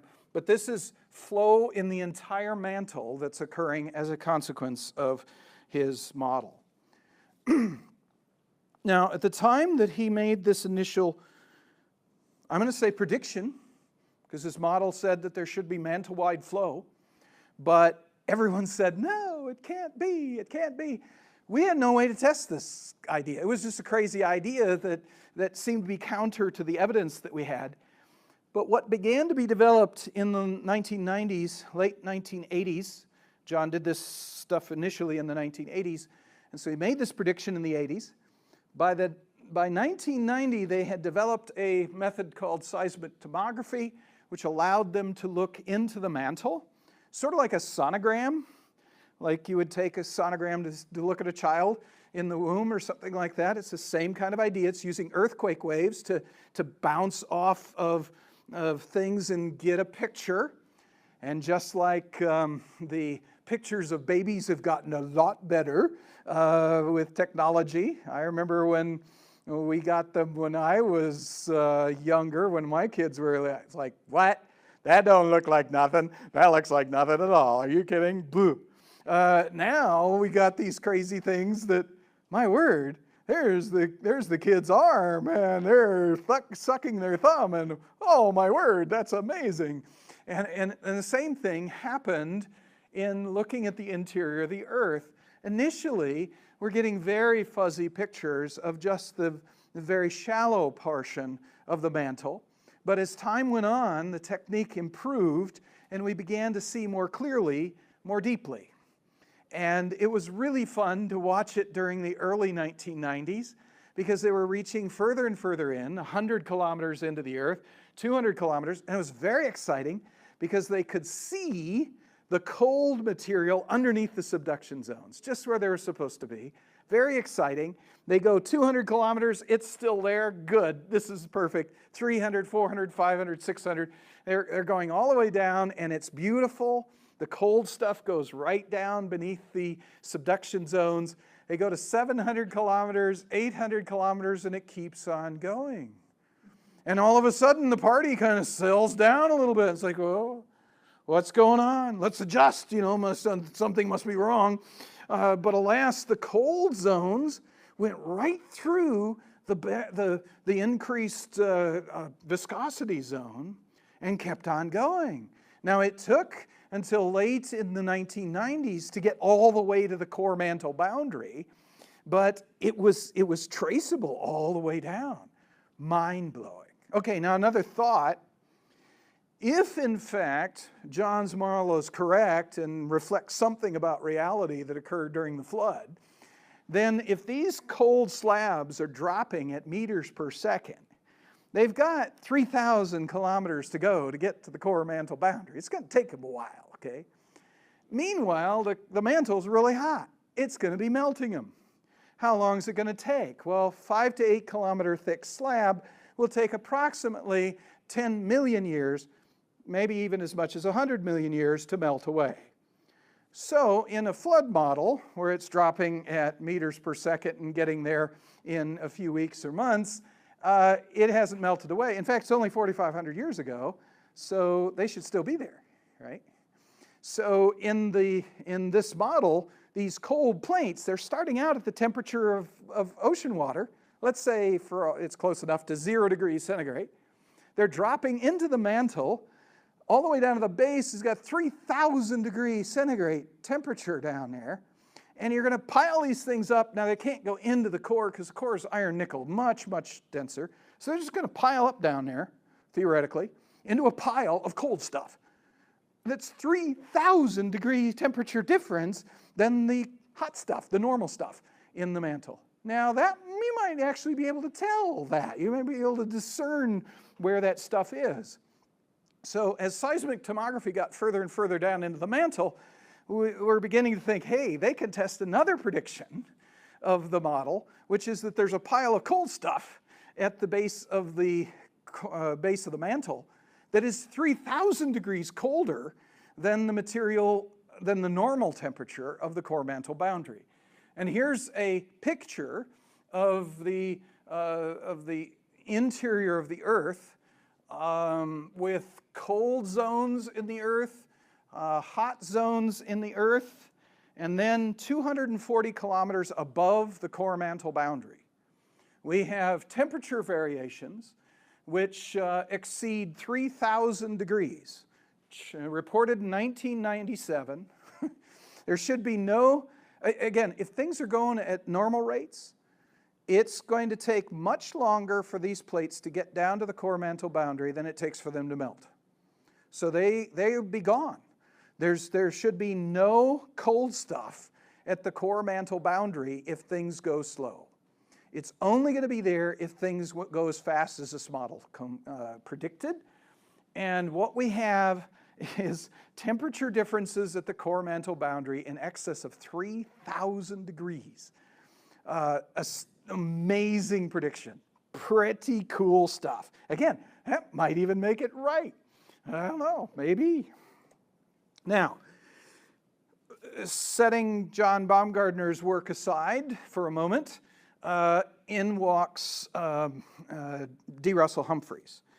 Because if we have, back to this position, if we have this situation, think of this, the core, let's ignore in a sense the mantle for a moment. Let's think of the outer core of the Earth. It's liquid.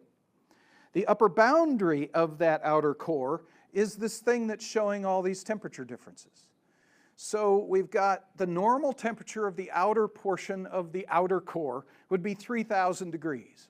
But alas, all of a sudden one day shows up cold stuff, 3,000 degree temperature cooler.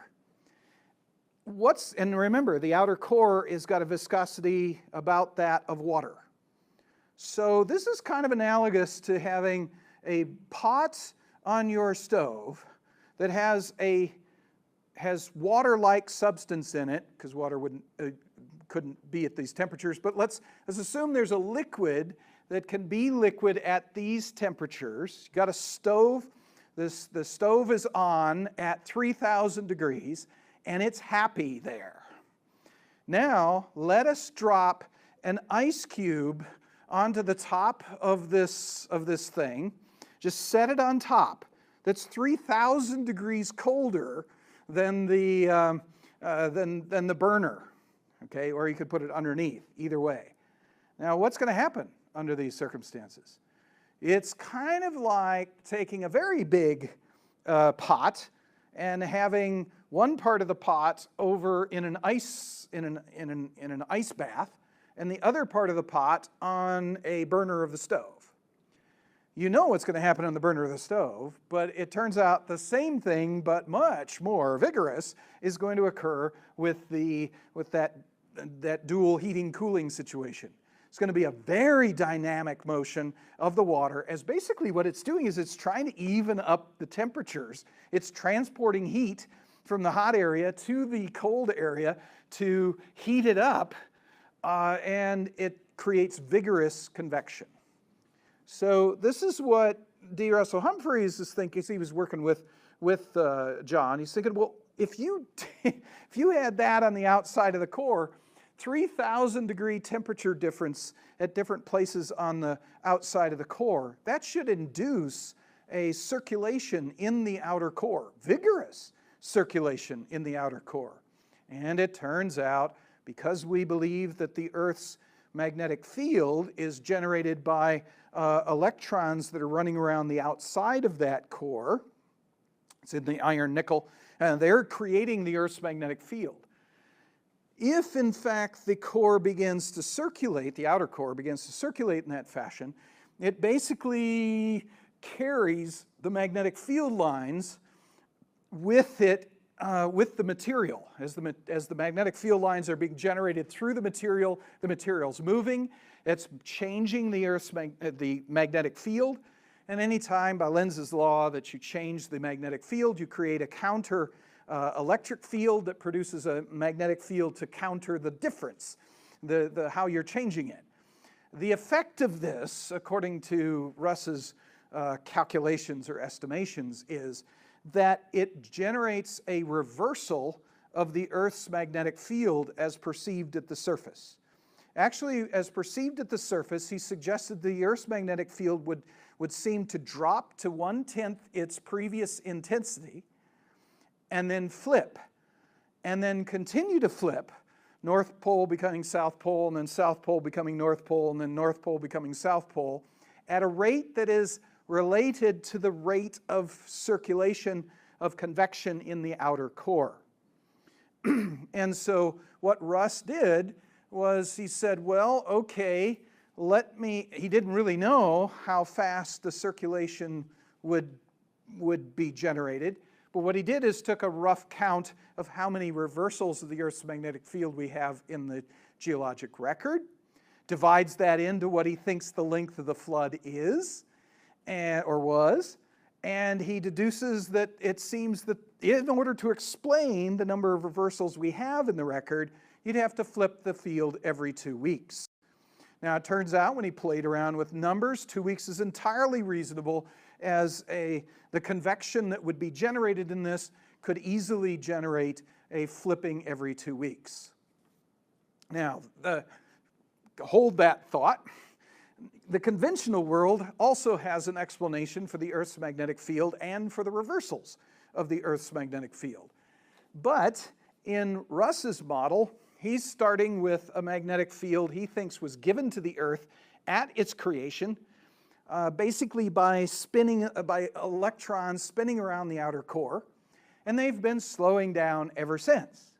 They're losing momentum just simply because they're slowing down with friction. And that's consistent with what we observe you've heard Andrew speak about this, that we've been observing the intensity of the Earth's magnetic field measuring it since 1838. And there is a decrease in the intensity of the Earth's magnetic field, seems to have a half-life of about 1,400 years. And that suggests that the Earth's magnetic field can't be very old. It's the same magnetic field that he's working with to develop this idea of the reversals of the Earth's magnetic field. So his magnetic field is one that can't be very old, means the Earth can't be very old, and it allows, because of that, it allows for very rapid reversals of the Earth's magnetic field. Now, the conventional world has also an explanation for the Earth's magnetic field, but it can't be the one that Russ is using, because there wouldn't be a magnetic field after about 10,000 years. But we have evidence of the oldest rocks on the Earth having been formed in the presence of a magnetic field. So the Earth must have had a magnetic field at its beginning, and we all know that it's 4.5 billion years old. So you've got to have a magnetic field that has been maintained somehow for 4.5 billion years. And so they've developed things called dynamo theories, based upon basically the spin of the Earth is driving these things. and it allows the magnetic field of the Earth to persist for billions of years. But here's a side effect, kind of a negative side effect. The same principle that allows the field to persist for long periods of time makes it very sluggish in reversing. That in fact, in order to get it to reverse, they have mechanisms to get it to reverse, it requires at least 1,000 years to reverse. And to reverse back another 1,000 years. So here we have two models for the explanation of the Earth's magnetic field reversals. One that says they're occurring every 2 weeks. In other words, it only takes 7 days a week or 14 days to reverse. The other one says it takes 1,000 years. So there are pretty big differences in, let's say, predictions about the speed that the Earth's field reverses. How do you test it? There is a way to test it. And Russ suggested the way to test it, the way to determine if his theory was right and the other theory was wrong. And here's the idea. Let's say we have a lava flow flows across the surface of the Earth in the presence of the Earth's magnetic field. Let's say at the place that it is occurring, that it is flowing across, the Earth's magnetic field lines point in this direction. In other words, north is in that direction, and it looks like, what, it's about 60 degrees north latitude is where this particular rock is formed. The magnetic minerals that are within the lava will orient themselves in the direction of the Earth's magnetic field because it is a lava. They are free to rotate in whatever direction they want to go, and so they line up in this fashion. Now the lava begins to cool. Cools from the base up and the top down. So that over time you get cooling here, cooling there. That freezes these particular magnetic minerals at the bottom and the top. So if the magnetic field changes, they are stuck in that original orientation. But let's say before the center of this heats up or cools off, that the Earth's magnetic field flips. If it flips at that point, the little guys in the inside, the magnetic minerals in the inside, will now orient with the new magnetic field of the Earth. When the whole thing cools, you'll have this really weird situation where one lava flow has one particular magnetic orientation on the top and the bottom, and has an opposite orientation in the middle. Now, given that we know how fast it takes a lava flow of a particular thickness to cool, we can then determine how fast the flipping must have been for this to occur. Since Russ was believing that the magnetic field flipped in about 2 weeks, he could then work backwards and say, well, if we look for a 1.5 foot thick basalt lava flow, that should cool in just the right amount of time to capture a reversal if the reversal occurred in the middle of the cooling. I mean, you've got to probably have lots of lava flows before you get one that's just at the right time to have the reversal right in the middle of the cooling process. But that was a prediction he made in 1986. And in 1988, two geologists working in Steens Mountain, Oregon, which is a pile of basalt rocks, kilometers of basalt rocks, but most of them lava flows that are about 18 to 24 inches in thickness, discovered a lava flow, one particular unit, that showed this feature. And based upon the thickness of the lava flow, these are unbelievers. They didn't know a thing about Russ's prediction, never heard of it. If they had, they probably would have gone and studied something different. But they knew nothing about this prediction. They studied this, realized that it indicated a very rapid reversal of the Earth's magnetic field. They sent a paper in for publication. The paper was rejected because the ones reviewing the paper, astrophysicists said, or geophysicists said it was absolutely impossible that the Earth's magnetic field could flip that fast. Therefore, this is bunk. Somehow this is wrong. Well, these two guys are field geologists. You have to understand there's a big difference in geology between the field geologists and the armchair geologists. The two don't like each other terribly well. And these two guys responded by, well, I'm going to go out into the field and find and look for more. So they're going to prove them wrong. They went back to Steens Mountain, found another lava flow that showed the same thing. It took them a number of years, but by 1992 they were able to publish their paper arguing that, that the Earth's magnetic field flipped in 14 days, which is somewhat close to 2 weeks. You know, by my calculation, I think that seems yeah, it's kind of close. So they have this caveat in the paper, and you could tell that they had to put it in because of the reviewers. You know, we don't understand how in the world it flipped this fast, but here's the data. I mean, it's the actual physical data that it flipped that fast. Now, this is really powerful. Not only was this a prediction, which was borne out later, but if it's true, it means the other model doesn't work because it requires 1,000 years to reverse the magnetic field. You can't preserve it that way. That means those models don't work. There's no model left for the Earth's magnetic field except the one Russ was using, which requires the Earth's magnetic field to be less than 10,000 years old. Since the oldest rocks on the Earth have evidence of having a magnetic field in existence when they formed, that would mean that the oldest rocks on the Earth are less than 10,000 years old. This means that the Earth is less than 10,000 years old. I mean, that's the logic that you have to come to with this.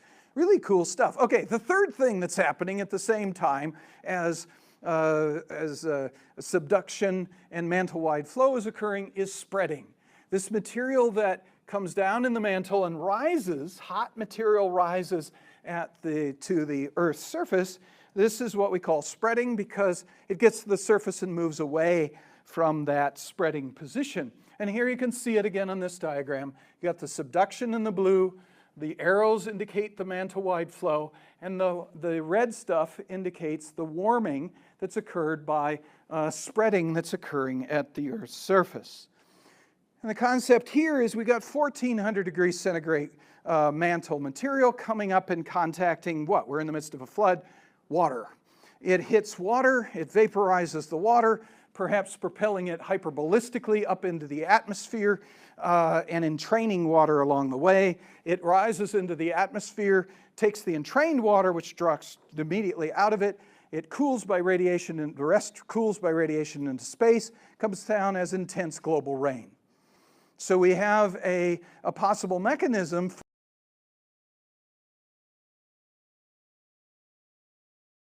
Now the fountains would be along the spreading zones, which is basically a 50,000 mile long line, basically kind of like the threads on a baseball. Twice around the Earth is the total distance of it. So imagine a geyser 60,000 miles wide, high, and 50,000 miles, 60,000 feet high, 50,000 miles long around the Earth, all going off at the same time, dumping rain, water. It's not really rain because it doesn't go up and create clouds and rain down. So it's a completely different kind of a water addition mechanism to the Earth. Another consequence of this is interesting.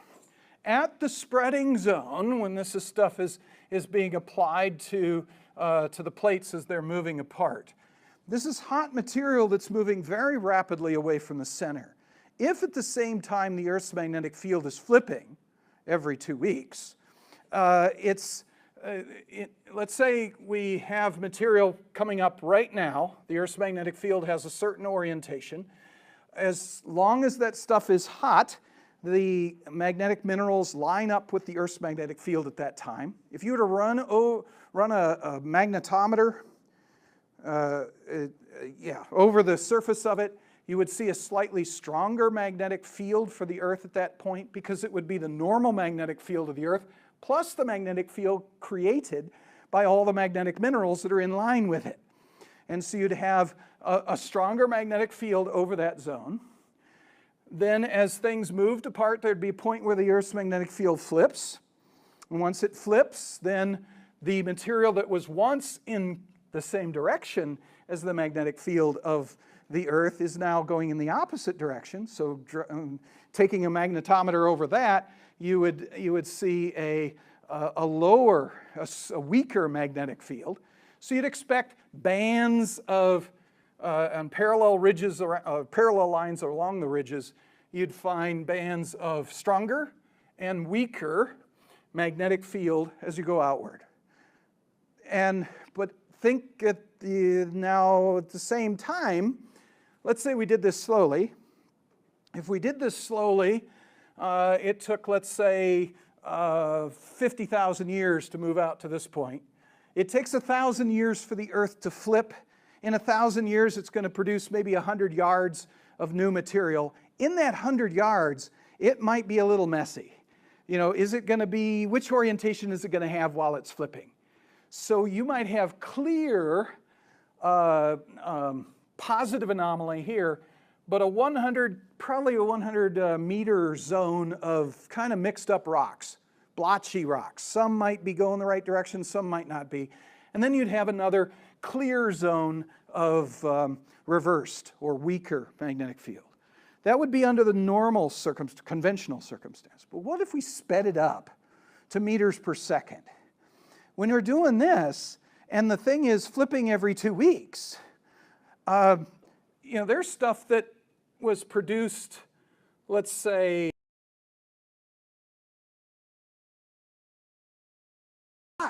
some of it's cool because it's been cooled with the water, but it's been cooled discontinuously.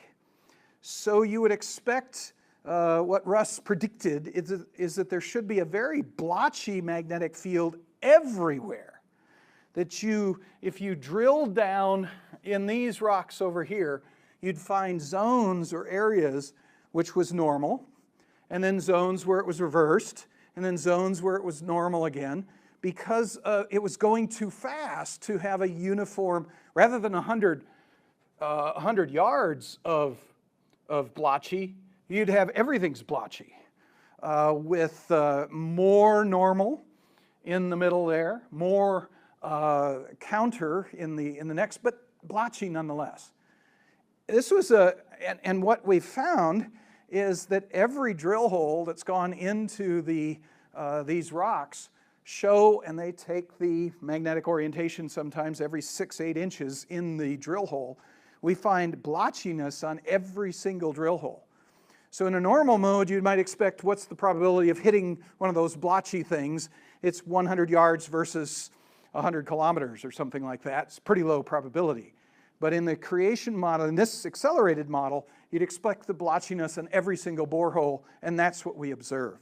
In addition, it might explain why these patterns aren't pretty, clear zones. They're themselves, even at a large scale, they're blotchy. This might be because of the speed of this whole thing. In addition, this rapid upwelling, this rapid motion of material up into to the surface, could explain things we encounter in the geologic column known as flood basalts.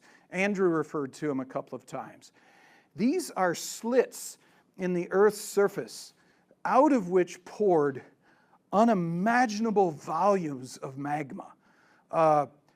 Tens of thousands of cubic miles of magma poured out of these things in the matter of days and weeks. Even by conventional study, they realize this. It's phenomenal. It's literally miles deep of lava over hundreds and thousands of square miles poured out in the matter of days or weeks. When we have all this material rising very, very quickly towards the Earth's surface, I think we have a mechanism to explain these large igneous provinces, these flood basalts. And some of these monsters are actually not only produce, well, the flood basalts are only part of the story. There's flood basalts at the source, and then the rocks actually, they create dikes and then sills that reach out 1,000 kilometers in all directions. So here's the idea. You got enough pressure into rocks, you can crack them, right? If you don't have enough pressure to crack them apart, you might have enough pressure to sneak in between the layers and lift the layers. What we have are places where there's enormous flood basalts, and then cracking the rock in all directions away from that point are these dikes that are found, and you can trace them for thousands of kilometers in every direction. And then they get to a point where they're no longer dikes, they turn into sills because they don't have enough energy to actually crack the rocks. They've lost that energy, but this is at 2,000 kilometers away from the source. They have enough energy to lift miles of rock, just not crack miles of rock. We have one of these, for example, camp is centered in what is now West Indies, and it's cracking rocks all the way through the state of Washington, and it's lifting rocks in Alaska. And the evidence is that the same event is cracking rocks through Europe and lifting rocks in Russia. It is cracking rocks through Argentina and lifting rocks in Chile. That's incredible power. And it's not one of these, there's at least a dozen of these at different places in the flood rocks. And this model would give us the energy necessary to explain these features that can't be explained any other way. In addition, we have these kimberlites. We have these rocks that contain diamonds. What are the conditions to make diamonds? I said it before, you need the right pressure. These things are coming from great depth, but we got to get them to the surface very quickly. There's a diamond source in Canada where we got basically a hole in the ground. We got diamonds scattered all over the ground around the hole. And we know, I looked at the paper, it's really cool. You can take out a piece of, take your napkin and figure this out. It's really cool. I said, what would be necessary? They've got the information. How fast the kimberlite came up through the pipe to get to the surface from 10 kilometers depth to the surface, to get there between 5 and 10 hours after production.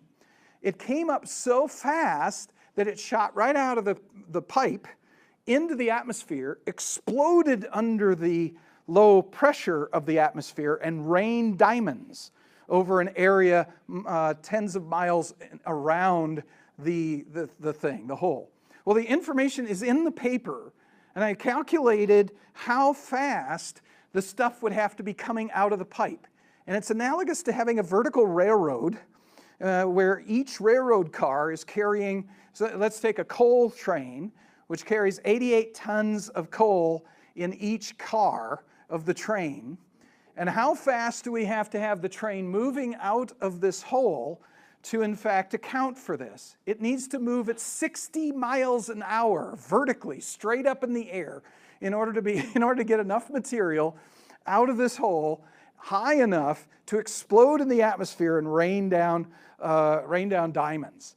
Now, not everything explodes out of the surface. Many of them get stopped before they get to the surface. They ram their way up through rocks, but then lose their momentum before they get to the surface, and they leave the diamonds right there in cold rocks.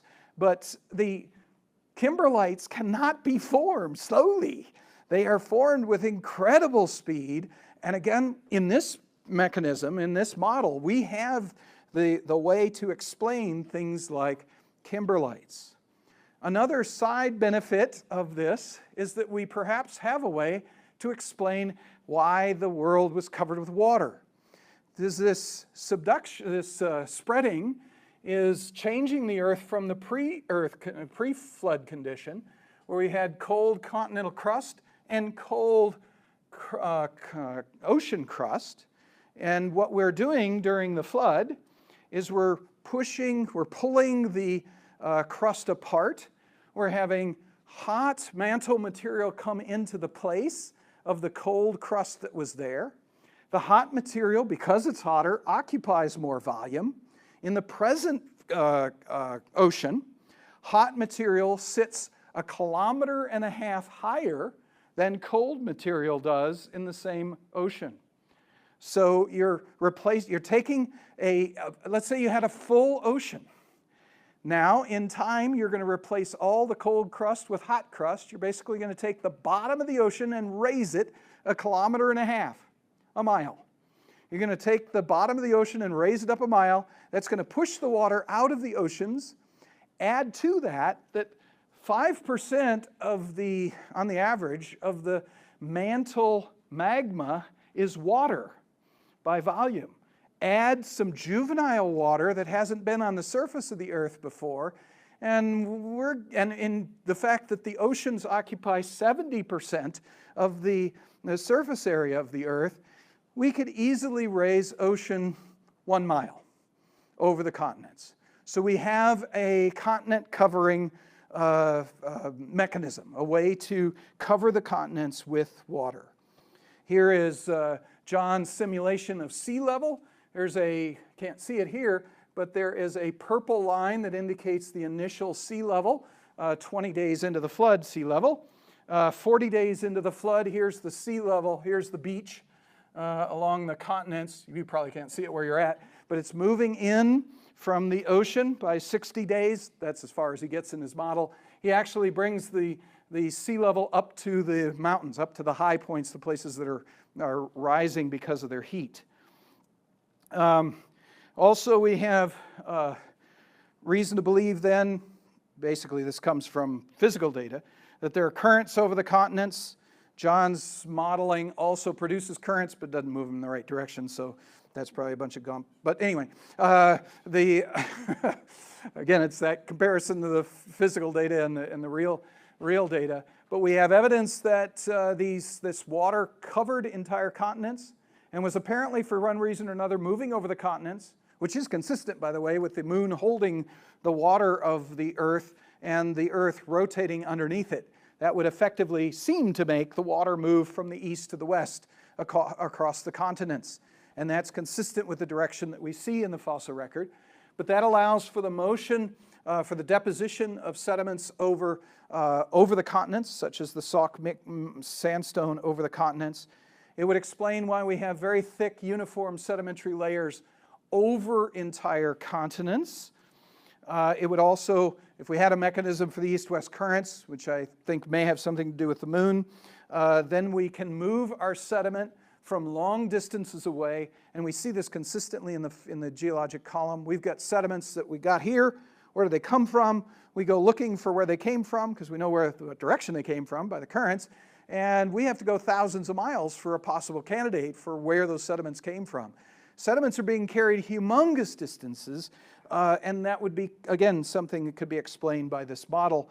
It also could explain the abundant, well-preserved fossils that we find in the world. So as powerful as plate tectonics is, and it's awesomely powerful, it is so cool, is such an amazing model to explain the Earth's geology. It explains so much, so many things.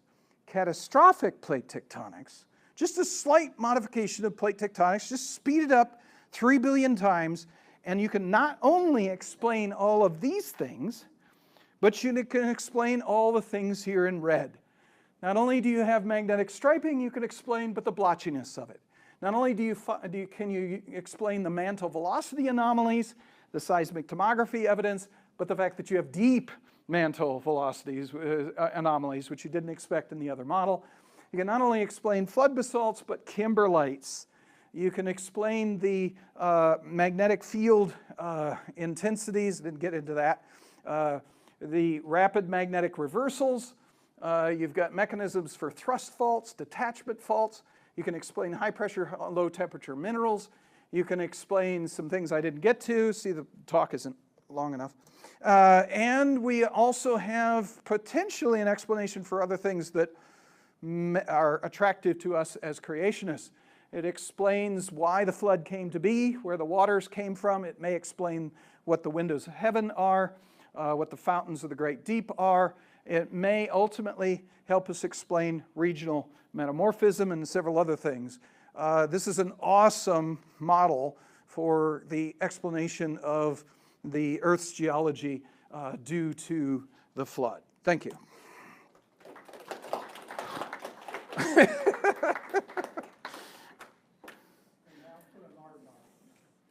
Yep. Float your art. Float your boat. Yes, they had some terrible conditions. And I've said this before, but I just have to emphasize this. The more I learn about the flood and the awesomeness, the horribleness of it, the destructiveness of it. There's no conceivable way that and even an ark, the safest place to be is definitely on top of the water. Okay, if you've got, let's say, waves of of a wavelength of a mile, okay, and an amplitude of 500 feet. If you're in the open ocean, it's just, you just go up 500 feet, and you go down 500 feet. You didn't even know anything happened. It's the most wonderful place to be. If you're in the open ocean in tsunamis, you don't even notice it. It's only when tsunamis hit the shallow area over continents that the wave breaks and becomes destructive. So the safest place to be is very definitely on top of the water. Certainly not at the sediment-water interface, where the water is perhaps at this latitude moving at 700 miles an hour across if it's being held. If the hypothesis of the moon holding the water and the earth rotating underneath it is true, then the velocity of the water over the land is 1,000 miles an hour at the equator. Okay, that's at least over shallow areas of the continents. It is not that fast, of course, over the oceans that are deeper, but the safest place to be is definitely on the oceans, but on the tops of the oceans. But these geysers and all these things and possibly asteroids and all this sort of thing, there's no way this ark should have survived, except that we have a God who preserved it through the flood. Again, the chiastic structure of the flood account has a center at God remembered Noah.